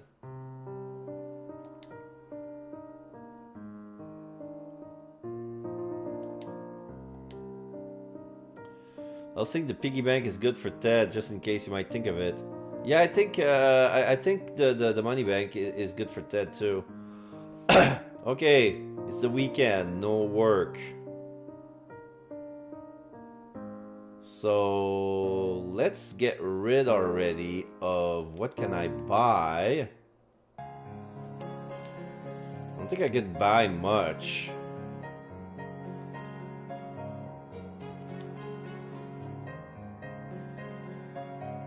The belt.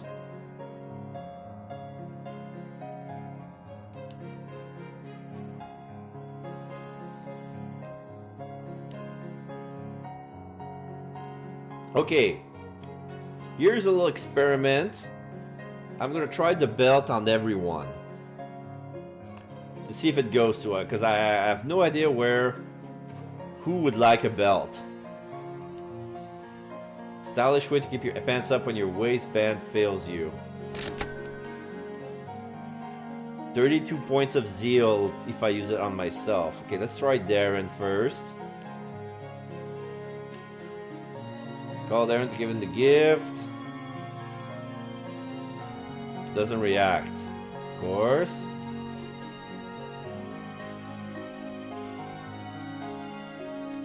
Okay, well, let's see what else. Let's try Ted first. Then it's gonna be Kurt.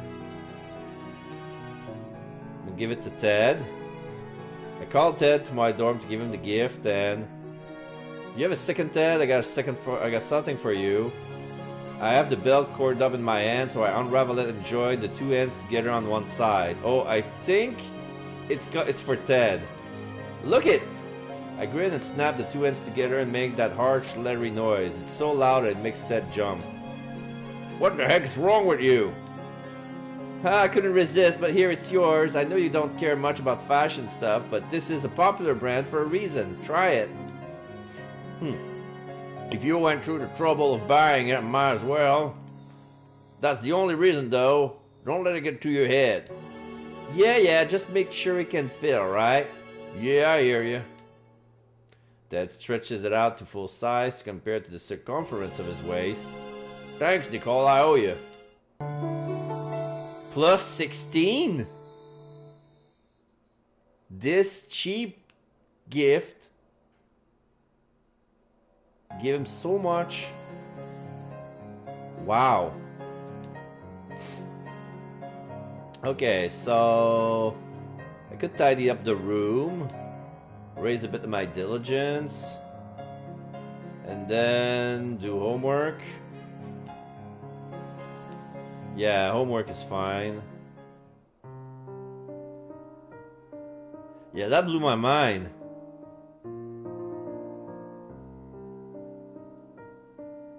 So now Darren 42, Ted 26, Kurt 15, Jeff 10.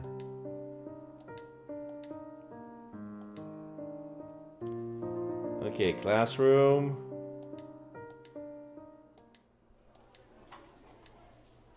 $9.08. Then it's gonna be clues. Library, old newspaper. Newspaper again. Okay, now it's dusk.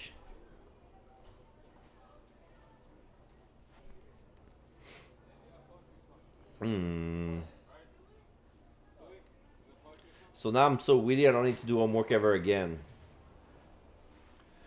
Where should I go? Where should I go? Boosting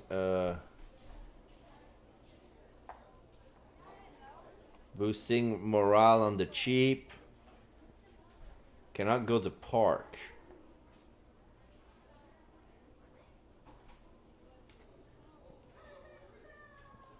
I Can go to bathroom, but bubble bath isn't cheap.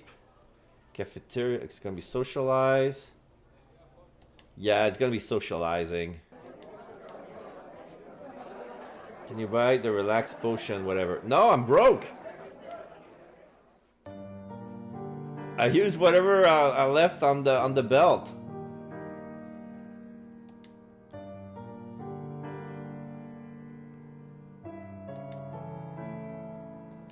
So now I'm about 90, 89. Managed something good, wish I could do better. Okay, so I'm gonna work to get more money. 19 bucks. Morale 60, 67. Okay, I'm gonna examine the night activities and then go to bed early.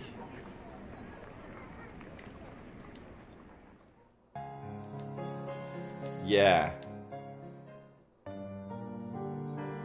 Plus 23 wit, minus 15 morale, minus 13 energy, and I made myself 19 bucks. Day 71.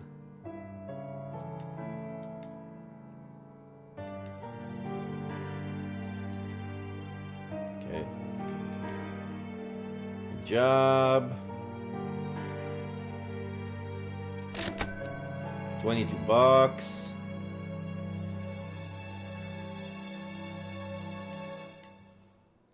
Examine night activities. Go to bed early.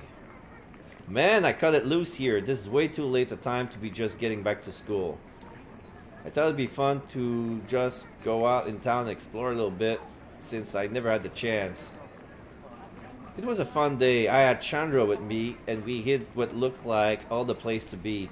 She had to leave early though because of work. Maybe she had the right idea, like, I'm kind of creeped out right now. Campus is fine in the daylight, but when it's all dark and quiet like this, I gotta hoof it back to my dorm. Just being out there is giving me the heebie-jeebies. I'm already 3 months in college, gotta get a partner. The way I see it, it's only been 2 months. It's not 3 months yet. I hold my shoulders back tightly to my side and hurry along the school path. My dorm should be to the right from here, I think. Where am I? I look around and I have no idea where I am. I'm so sure that this is the same gate Chandra and I left from. All I need to do is backtrack, right? Apparently not, because oh my god, I'm so lost in the dark. This is no good. Okay, calm down, Nicole. Get it together. Oh, I know, an online map. There has to be an online map that can help me out. Don't forget, it's Monday to Friday, so if you add it up, just 5 days, about 3 months.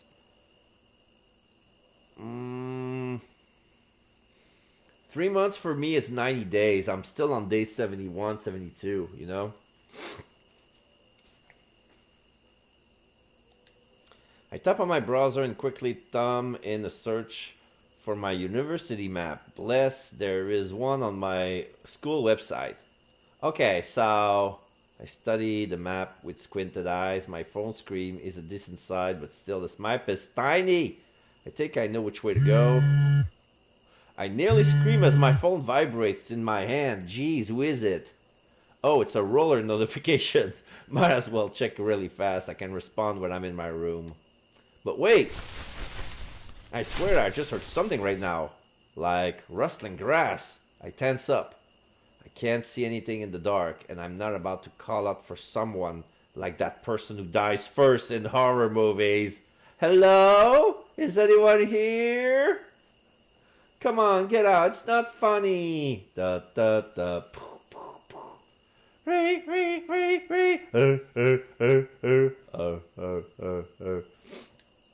Maybe it was just a trick of my mind. I probably just imagined it. Oh, no, no, no, no. I heard it again. Someone's here. I'm not crazy. I yell as I sprint away, literally running for my life, back to where I hope my dorm is. My heart is pounding in my chest as fear runs through me like chilling ice water. I don't even know where I'm going. All I know is that I need to get as far away from here, away from whatever the hell was back there. Thankfully, I actually do make it back to my dorm building, and I race inside and slam the door shut. In the artificial light, I actually feel a whole lot safer than I did outside in the dark. I need to tell my girlfriend I used to hate that every movie, every Harbor movie, they came out with the "Hello, anybody there? Who's there?"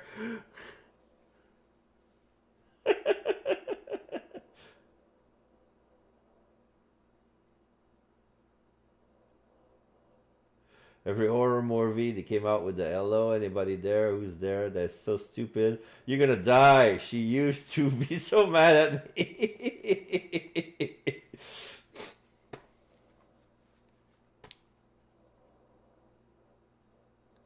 I actually do make it back. I feel a whole lot safer outside in the dark. Okay. I race to my room and open my door so fast I surprise Chandra sitting at her desk. She looks at me concerned. I'm breathing so hard it must look like I've been running a marathon. Is everything alright? You look scared to death. It takes me a few moments to catch my breath. Oh man, Chandra, I was so scared. Okay, so I was like walking back from town and I totally thought I heard something on campus. I thought it was nothing at first, but then I heard it again. I got so freaked out that I ran back here as fast as I could. Oh, that sounds super scary. I give Chandra a hard look. What's with that tone in your voice? What tone? You think I'm crazy, don't you? No, not crazy. That's kind of mean way to put it. Chandra bites her lip nervously and glances away. I'm just thinking that maybe it wasn't anything, and you just thought it was someone out to get you. Wouldn't you? Like, hello? There have been disappearances lately. But I thought you said you weren't worried about those.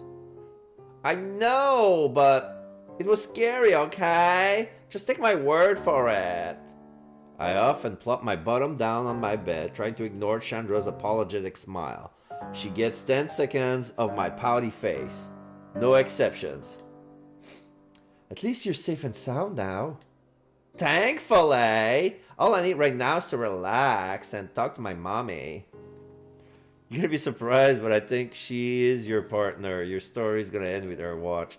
You think you think that the guy, the culprit is Chandra? I thought about that. That crossed my mind, actually. That thought crossed my mind that the culprit might have been Chandra, but every time I was looking for clues, there were no cutscenes about it, really. Until today. Like right now, my clues is at 260, and this is the first time ever since I started the game that they brought back the mystery of the person who abducts the ladies. Like, the thing is like they're abducted, but then they come back, but they don't remember anything. They don't know what happened. There's nothing wrong with them. Nothing has changed. It's just that these girls have been missing for a while and then they're coming back without remembering ever what happened. And we're trying to figure out why. Hearing my mom's voice is sure to calm me down, but I better not mention what just happened. I would have to explain why I was out so late, and I know that will definitely make her freak. I reach in my pocket for my phone and bring an empty hand to my ear. Huh? I stand up to pat all my pockets down, but it's useless. Oh my fucking god, she dropped her phone when she ran away. I can't find my phone anywhere. This is not good. Not good at all. I think I dropped my phone out there. Chandra turns in her seat, alarmed. Are you sure? It's not in your bag? I know for a fact that I didn't put it in my bag. It's nowhere in my pockets. Oh man, I was holding it right before I started running. I had to have dropped it. I turn back to the door, but I stop at the sound of Chandra jumping from her seat. Hey, don't go going for it now. It's so dark. But I need to have my phone. I can't leave it out there for someone else to find. Nicole, it would be better to go in the morning, don't you think? Even if someone finds it, they'll probably bring it back to Lost and Found. Or steal it. Or that. Chandra Charlie glances away but perks right back up as she comes up with something to cheer me up. Don't worry, Nicole. I'm sure that won't happen. I hope not. I'm going to die right here, right there. The thought of someone else finding my poor phone does get me nervous. But Chandra's right. Going out to look for it now would be useless and stupid. I'll just have to hope for the best and look for it tomorrow. Yeah, I got a drop of morale right there. Go back to your dorm for a quick plug. It's free. Make it 2 games.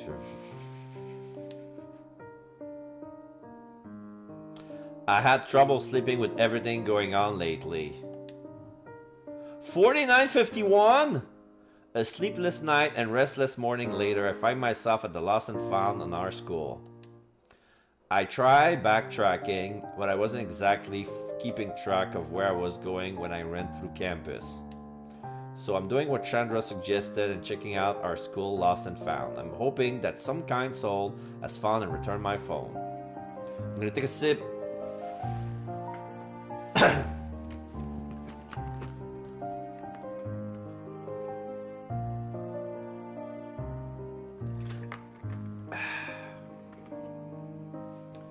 Okay. Our school's Lost and Found is located in one of the common buildings, and I see there's a girl in charge of the counter as I walk up to it. After a brief exchange where I explain my problem, the girl goes to the back to look for their collection of lost phones. "Oh, this happens all the time," she tells me, so they have a nice stockpile built up. A few minutes of waiting later, and the girl brings up a small box with a few phones in it. I inhale sharply as I see mine right on top. Ah! Someone did find it. I grab my phone, thank the girl, and check through it. Everything seems fine, there's no damage, nothing's erased, all the pictures are there, and there are no weird new ones. Did you happen to see who returned this phone? The girl shakes her head, explaining that it has been there on the counter when she arrived for her shift. I wanted to thank them, whoever they were. I make my way back from the Lost and Found to the cafeteria for something to eat. Now that I've found my phone, it's time to celebrate with some breakfast. I better let everyone know on my blog too. I made some many freak out posts last night. It's kind of funny looking back. But when I get on my blog, I notice something weird. I have a draft, basically an unsaved post I never publish. That shouldn't be. Yeah. Welcome to Roller Post New 0 Draft 1 Red 142. I did try to check my messages last night, but that wouldn't be saved as a draft. Curiously, I check it and I feel my heart could stop. I feel my heart stop cold. You should be more careful with your belongings. You never know who'll pick it up. I forgot that I had my roller set for auto login. Does that mean that the person who returned my phone looked through my blog? I laugh nervously and delete the draft. Ugh, I should have expected they would do something like this. Either that or make a status on Facebook like, "You should log off of your stuff, Nicole Grave." Whatever. I'll just play it safe and make sure to change my password later. Problem solved. Or so I think. My phone rumbles in my hand again, and I look down to see I got another roller message. What? It's from an anonymous user to an anon from Anonymous. Glad to see you got your phone. He's in the cafeteria? I haven't even made a post about that yet. Anxiously, I whip around to look behind me, but I don't see anyone suspicious. There are people checking their phones, but that could be for anything. This isn't funny. With all those rumors about that abductor running around, this is a terrible joke. I look around surreptitiously before deleting that message. I'm not giving whoever it is a satisfaction by making a big scene about this on my blog. I'll just turn off anonymous message, and that will be the end of that. Yeah, please, I can handle this. I mean, it's just a weird practical joke. That's all it has to be. I do my best to push it all on my mind as I continue with my day. Once I get focused, it's pretty doable. It's only when I log onto Roller that I remember that weird message. I shouldn't worry about it. Well, it's more like I don't want to worry about it. I already have enough on my plate with my first year of college. I get through classes, spend a little time out of town, and when it's finally time to head home, I'm feeling way better than I did this morning. I really don't want to do this worksheet. I groan to myself as I think about the online assignment from my econ class. To top that, I have a chapter to read for Antro, notes to go over for Bio, and don't get me started on what I'll need to do for Criminology. But I should be able to do it if I buckle down in time. I keep optimistic, figuring the positive vibes will help me in the long run. Ooh, it's like I can already feel them working. Oh wait, no, that was my phone. I laugh a little to myself as I put it out. Roller message? Sweet, wonder who it is. Huh? Didn't you learn your lesson about walking back alone? From I can still sew? I can still sew. What? No. No way. Who the hell sent this? I turn off anon messages. They're not anon though. Their username of this blog, I can still sew. Oh, I can still see you. Oh. I can still see you. They don't seem to have anything on their blog either. You've got to be. Did that person from earlier this morning make a fake blog just for this?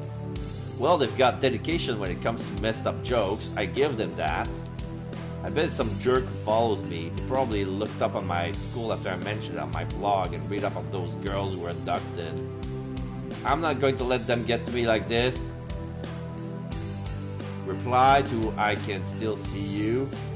This isn't even funny, nice try. I answer the message privately, then get back to walking. Part of me wants to keep my previous face as some sort of symbolic slap to this person's face, but this is too creepy. I'm at a full-out speed walk right now. The only thing keeping from running is that there are still students out on campus around me. It's a little comforting to know that at least I'm not alone this time. Surprisingly, my phone buzzes again in my hand and my chest gets heavy as I consider the possibilities. That was way too fast. I couldn't be a reply. But boy, am I wrong. You wish this was a joke. My lip feels numb after reading that. This is just starting to make me angry. Whoever this is has to knock it off. Reply to I can still see you. Whoever you are, grow a pair and grow up. I've dealt with enough haters to know that exploding and breaking out cap locks will only fuel their flames. Be mature and assertive. That's the way to go when dealing with these idiots. But really, I'm so unnerved right now. I'm trying my best to keep it together and play this off as just some prank, but... You look nice today, by the way. You wear red well. Nah. What if this isn't one? I feel the world start to spin as I nearly stumble to the ground. How the hell do they know what I'm wearing? My knees buckle, and I turn in every direction I can. He can't be near me. He can't be near me. That was a fluke. I yell anything I can from my head to try and drown the fear out of my body, but I'm overwhelmed by my shot nerves and fear. Reply to I can still see you. Who the hell are you? This is really not funny. Don't mess with me like this. I I forsake punctuation just to get the stupid message out there to whoever this asshole is. My breathing is heavy, it's so hard to breathe. What's going on? This can't be real. But it hits me with how all too real it is when I feel my phone buzz once again. Slowly scared out of my mind, I check my messages. I nearly dropped my phone to the pavement. You'll be the fourth. The fourth. There have been 3 girls abducted so far. With shaky fingers, I tap to block this blog from ever talking to me again, and then I start running. I run so fast that my chest hurts and my vision blurs and the world around me begins to dissolve as I feel ground crack open underneath my feet. I can't stay out of there like this. They're out there. You can see me. You'll be the fourth. I bite back tears. I don't stop running once I hit my dorm. I keep going all the way until I reach my room. Damn it, Chandra's not here. I slam my door closed and lock the door, my chest heaving so hard that it felt like I'm gonna throw up. Embarrassingly enough, I end up doing so. My head hurts afterwards from the force of my vomit and from the messages. As I wash my face in the bathroom sink, the cold water does nothing to rid me of the pain.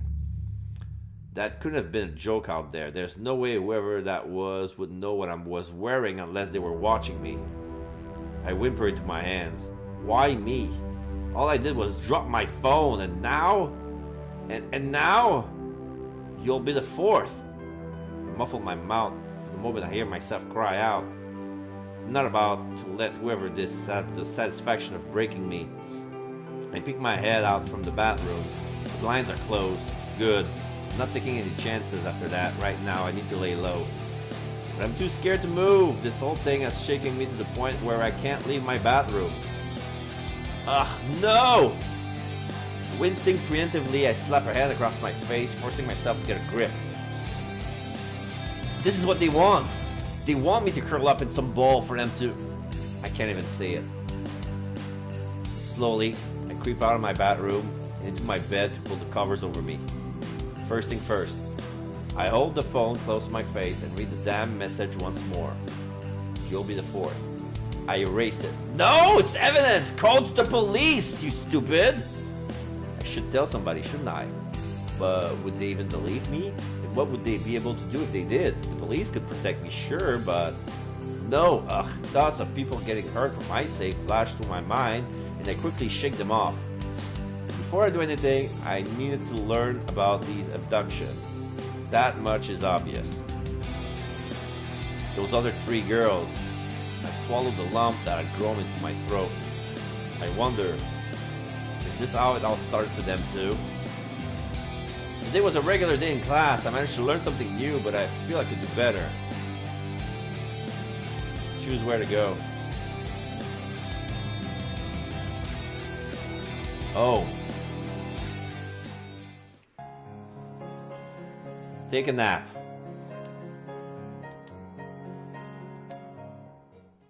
Day 73.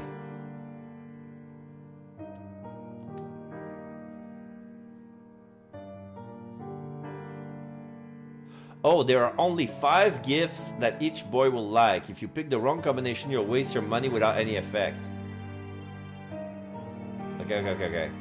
So, there was...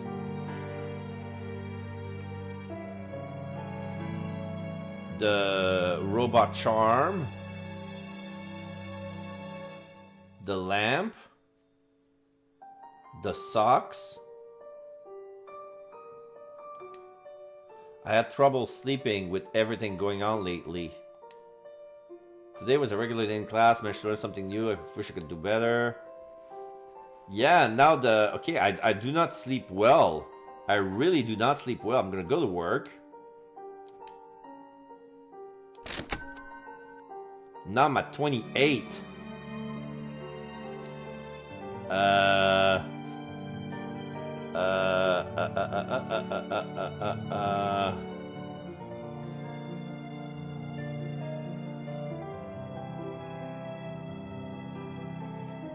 Movie.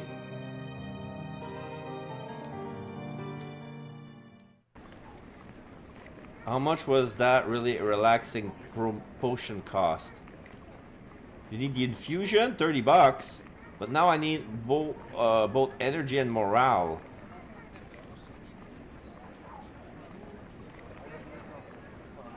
For movie, I can raise a little bit of bolt for $10. And I get a boost of amity.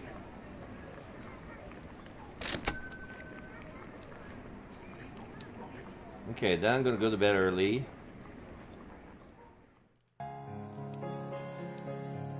$84.56. Zero energy. I got the same energy that I... shit. 1? Today's class in Terrible can concentrate. 37. Oh shit. So from now on, only the morale will get. I'll only get a boost of morale from my sleep. I cannot gain more energy from sleeping. That's terrible. I'll go to work. And then pharmacy. Where's the pharmacy? Shit, no, it's too early.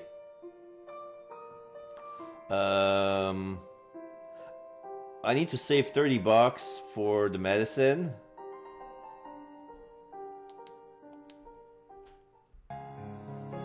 Let's see, online shopping. Okay, so 1, 2, 3.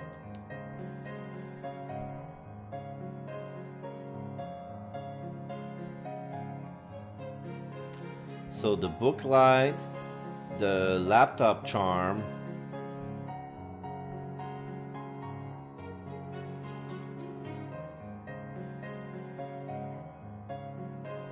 the fuzzy socks, the scarf didn't work.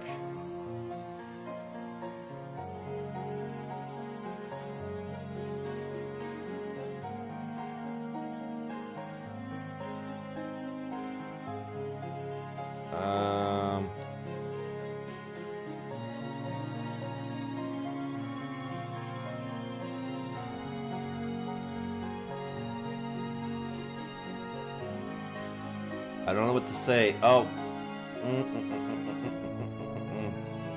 If I go back...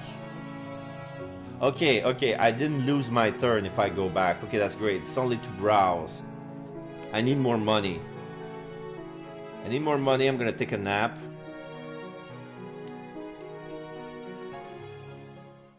$47. Shit. I had trouble sleeping with everything going on lately.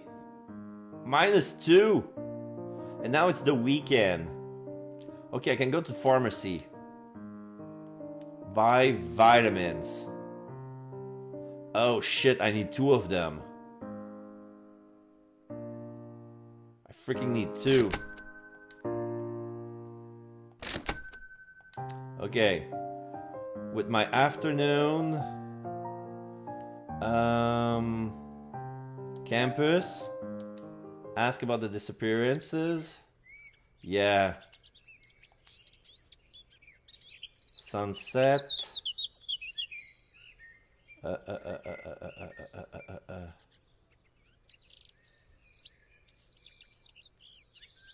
Library.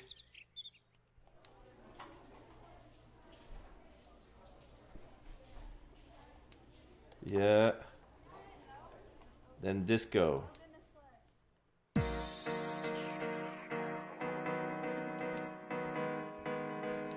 Perfect. 73, 87 morale. Trouble sleeping with anything going on lately? Yeah. My moral is at 100, but my energy is at 79. I only gained 6. Okay, so football field.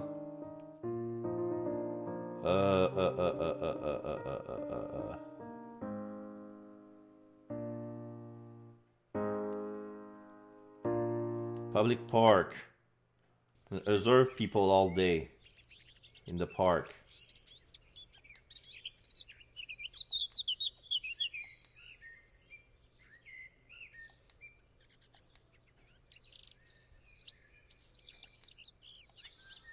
And then go to bed early.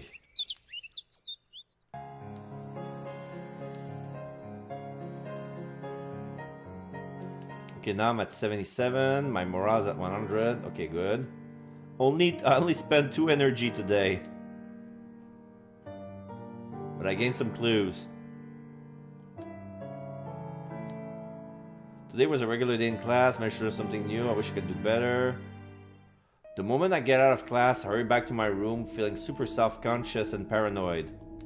I honestly don't know how I dragged myself out of bed this morning. The thought of that creep being out there spying on me makes my blood run cold. Stubborn defiance was what it was. I resolved not to let it get to me in any way.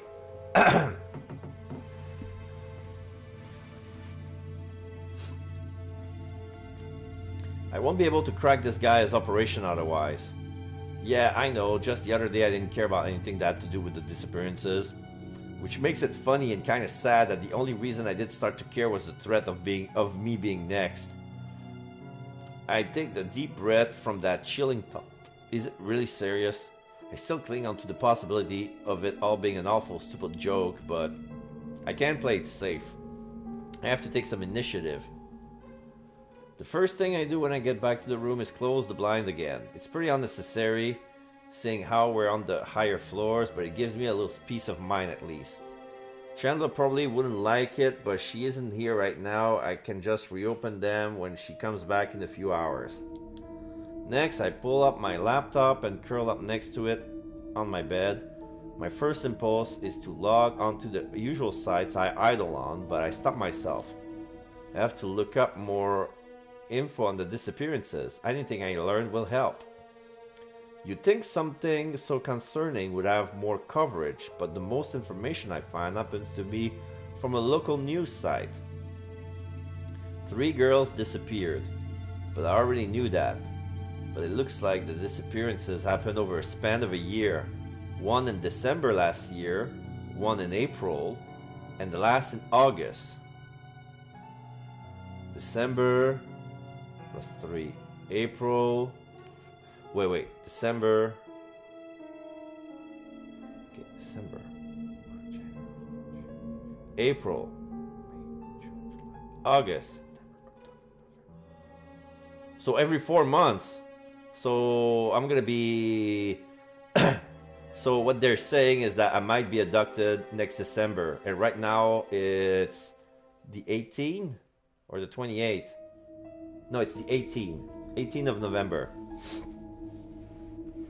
That was right before the semester started. Wow. Alicia Henrik, Erin Verson, and Yuli Cheers were the 3 victims. Oh, and for the specific articles, there are links on the bottom. Nice. I scrolled out and clicked the first one on the list, the disappearance that happened last December. Erin Verson, 19 years old at the time of the incident. She was a second year when it happened and pretty active on our school's track team. It's true. Searching for her name brings up a whole bunch of sports articles. Dang, she won a lot of races. Looks like she was mostly a sprinter for the 200-meter dash. But it looks like she was noticed to be missing near the end of the fall semester. They searched for about 3 days and eventually found her unconscious in the park, wearing her usual tracksuit. No signs of assault or armed substances found either, but there were traces of a narcotic, as well as a faint hint of some unknown opioid. Whatever that means. When questioned, Erin couldn't seem to remember anything from the day she had gone missing. How strange. I can't imagine having just this big gap of time where I can't remember anything that happened. Okay, next girl. Let's read about the disappearance that happened near the start of the year. Alicia Henrik was the victim that time, older than Erin at 21, which means she was on her 3rd year. Looks like she was a chemistry student in a chemistry club, and in our school honor society too. She must have been really smart to be involved in all that. Then yeah, She was found in the library after being reported missing for 3 days. They thought she was asleep at first, but it turns out she was literally unconscious. Huh. Same thing as Erin. Alicia couldn't remember anything that had happened from the time she disappeared. There were also traces of both a narcotic and an unknown opioid found in her bloodstream. That's the second time those two terms have come up now. A narcotic is like something that puts you to sleep, I think, and I heard of an opioid before. I think they're painkillers. I make a note to look that up for sure, then click on the last article about Yulia Shears. This was the disappearance that happened in August. She was 18 years and about to be a second year here at school.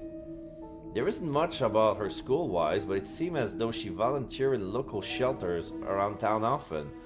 They even have testimonials from her co-worker in here.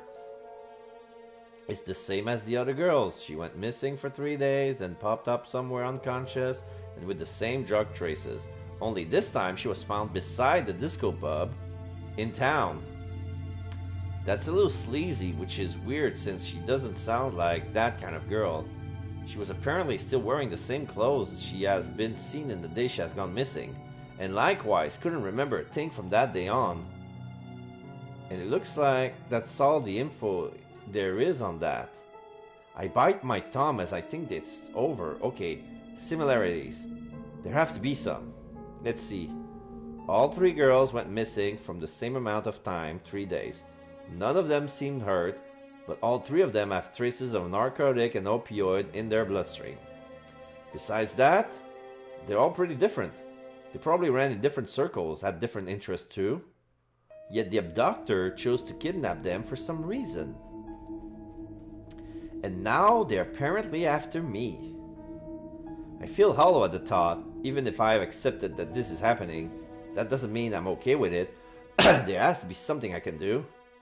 Maybe if I find out more about these girls and what they did, I can figure out exactly how they were taken. Kind of a stretch, but that's all I have to go off of right now. You have a message on review? I let out a heavy breath and smacked my cheeks a few times. Oh! Oh, okay. You said something and Autobot caught it. Oh, okay. Wait a minute, Jet. Yeah, I was thinking about Jeff. Jeff looks like he's not into girls and he's dumb pharmacist making potions to attract people. Yeah. Yeah, you thought at first. I thought at first you thought that Darren could have been it, but I want to know why. Why you thought that Darren could have been the abductor? Because the more I look at this, the more I think that all 4 guys could be a suspect, along with Chandra. Because right now she's not even there.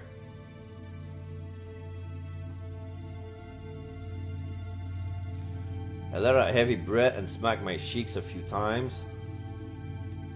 Alright, that's enough depressing stuff for now. As much as I don't feel like doing it, I have things to study to go over for school. But as I am about to get ready for that, I realized something really stupid. Wait, did I have Flap open all this time? Oh, that's right, I have to set it to log me in automatically whenever I turn my laptop on. Because Darren is the one that's always like shy around people, and usually psychopaths are shy and they're very educated. Okay. Very clean, and also he has the internet with the roller, whatever. With roller. But at this point, I mean, if the abductor targeted her, why only talk to Roller this late in the game? This is why I think that Kurt could be it too, because we taught him Roller. And he seems to be onto us, and every time we reject him, So, you know?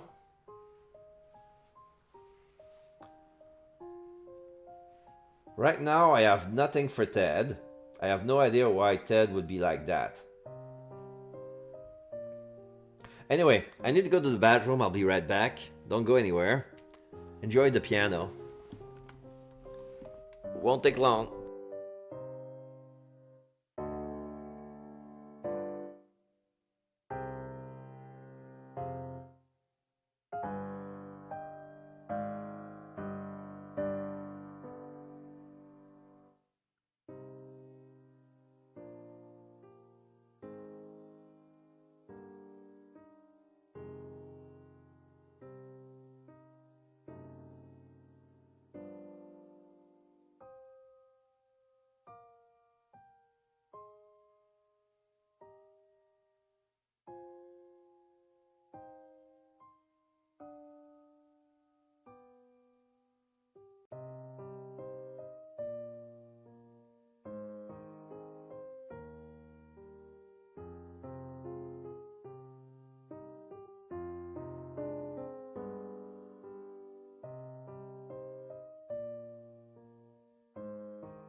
Okay, back. Yeah, I took this opportunity to give myself some cold medicine. I know it's not really a cold because I have the sniffles, but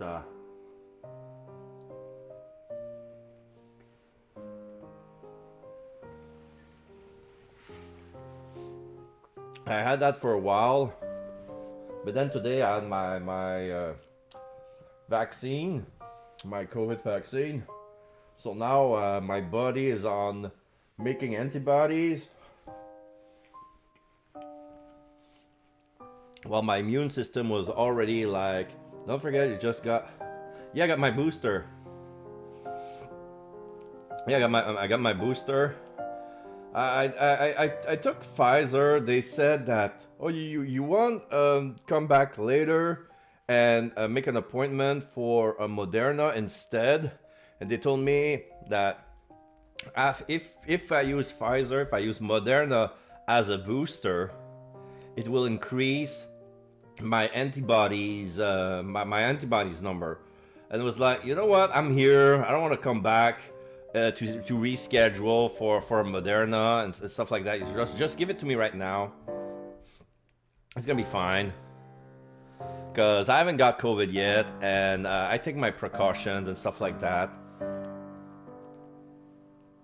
And I'm pretty careful, so I don't think I need like the extra protection, because I know that if I make more antibodies, I'm gonna be feel more and more knocked down.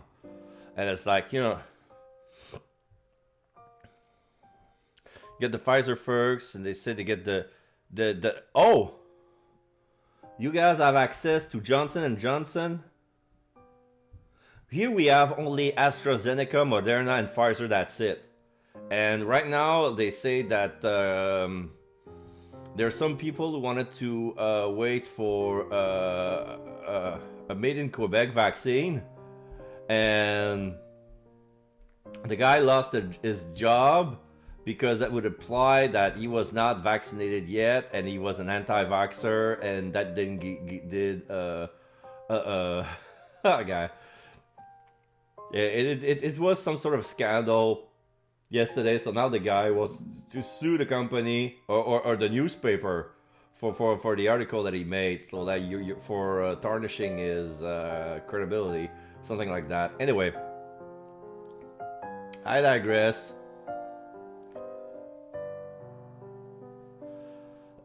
So I have to set it to log me automatically whenever I turn my laptop on. I must be seriously out of it. This whole situation must have shaken me up more than I thought. At least a ton of people didn't message me while I was distracted. Just Darren did. Hello, Nicole. I was wondering if you finished the reading for anthropology. Right, we were assigned page number to read for the next class. I quickly typed back a reply. I don't want him to think I'm ignoring him. Sorry, Darren, I totally forgot. I was in the middle of something else. And in typical Darren fashion, he starts to respond right away, even though I left him hanging for about 20 minutes. He's always so on top of things, jeez. Am I disturbing you? No. And then. I don't know how many N's I have to type for him to get the point. I was just, well, reading something about not the intro stuff. You know about those weird disappearances that's been happening, right? You were reading about those? Yep, I was looking into them. How odd, you never seem to be that interested in them. Well, I am now, okay? But I'm done reading about them. Let's get started on the intro. Did you need help on something or? Question. There's this part I don't understand, but I'll ask when you're finished reading. I also wanted to make sure that you remember to read it too, and this was my way of checking. Oh my god, okay, Mom, I'm doing my homework now. Oh my god, okay, Mom. When will dinner be ready? Question mark. You'd have to stay in your room with that attitude. Get out. I'm not in your room.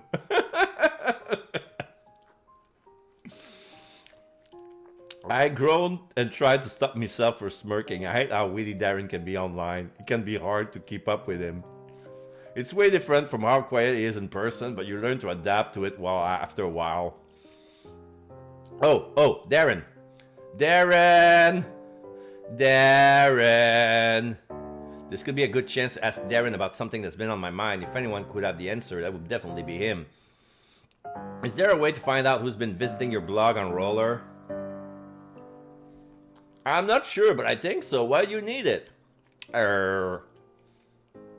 What do I say? No reason? Just think I might have some kidnapper after me? That's definitely reassuring. I'm just curious to see. I want to know if I have any obsessed fans like I'm so popular. How very humble of you, thinking you're so popular you need to check if you have any stalker. There are several visitor trackers you can use. Some can be hidden, so they have no idea you're breaching their privacy. Shut up! I'm not going to use this to stalk them. Can you show me how to do this? Where do I even get it? I'll try to find a suitable one. You should start with a reading in the meantime. It isn't long, but it can be complicated at parts. I'll ignore that you're bossing me around since you're being totally awesome and fighting it for me. Thanks. Not a problem. Give me a few minutes. Darren presumably gets on that, and I stretch over the head to my bed to grab my textbook on my desk. Awesome. If I get this tracker thingy working, I should be able to get some dirt on this doctor if they ever bother me again. Thank God I'm friends with Darren. It pays to have someone good at all of this coding stuff to help. My attention jumps from my textbook to the computer screen every so often to check if Darren's gotten back to me yet. I get about halfway through before I finally hear back from him. I found something that I think will work. I don't use one of these, so I'll allow you to find out for yourself. He pastes a link into our chat, and it leads to a visitor tracking widget, like he said. Oh, cool. There are instructions here, but I'll walk you through the process just to be sure. Thanks. Okay, so I copy the code it shows, then I have to paste it somewhere on Roller. Yes, you have to edit your HTML, but first, you'll have to make an account on the website. Alright, let me do that first. The procedure probably shouldn't take as long as it does, but I eventually get the widget on my blog and working. I'm on it. Do you see a change? I refresh the page where all my tracks and hits should show up. And I see what's register someone. That must be Darren. It worked. I got your IP address and your location. Time and date too. I was kind of hoping it would give out identity, but also that's kind of illegal. Extremely so. But I'm glad it was a success. Many people use a visitor tracker nowadays. I'm sure it'll come in handy for something. Like tracking creeps, I think to myself. I should get back to reading. You're still not finished? I got distracted by this. That's fine, please continue. I'll be here when you are finished. I smile as I look back down to my book. I'm starting to feel a little tiny bit better about this, thanks to Darren's help. Now I have a surefire weapon to use against the abductor. I still shouldn't forget to find out more about these girls. Maybe asking around their usual spot would work. Anything I find out will do. Okay. This is dusk. I need energy, but my morale is all the way high up.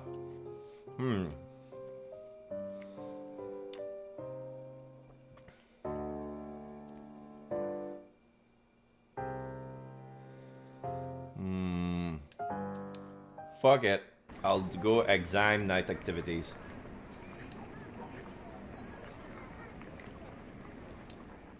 $51. I hope my sleep is gonna be better. Day 79. Nothing is better than a good night of sleep. Yes! Back at 71. Today was a regular day in class. Managed to learn something new. I wish I could do better. I sound a bit fatigued.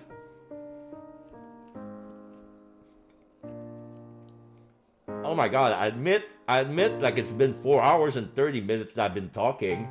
You know what? This is a good place to stop.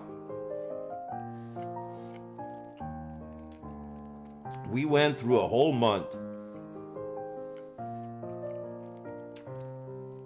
And we made a lot of progress, and now with having the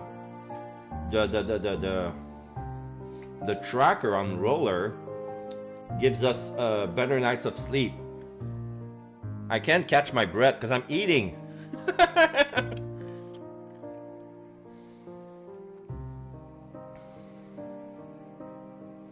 All right. So I'll listen to everybody's advice and take it easy, because I'm pretty sure I'm gonna be recuperating tomorrow. And yeah, I might go to bed early. So I'm gonna raid. There's a guy in French who plays Danganronpa. There's Skull Nightshade who plays Fantasy Star Online. Then Unit VT who play VR chat. But when she's in VR, she cannot watch the Twitch chat as much.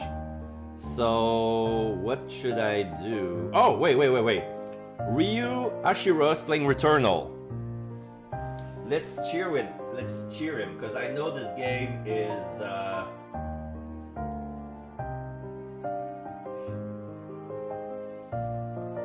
I know this game can be unforgiving, and it's been rated by two of my acquaintances as one of the most disappointing game of 2021, because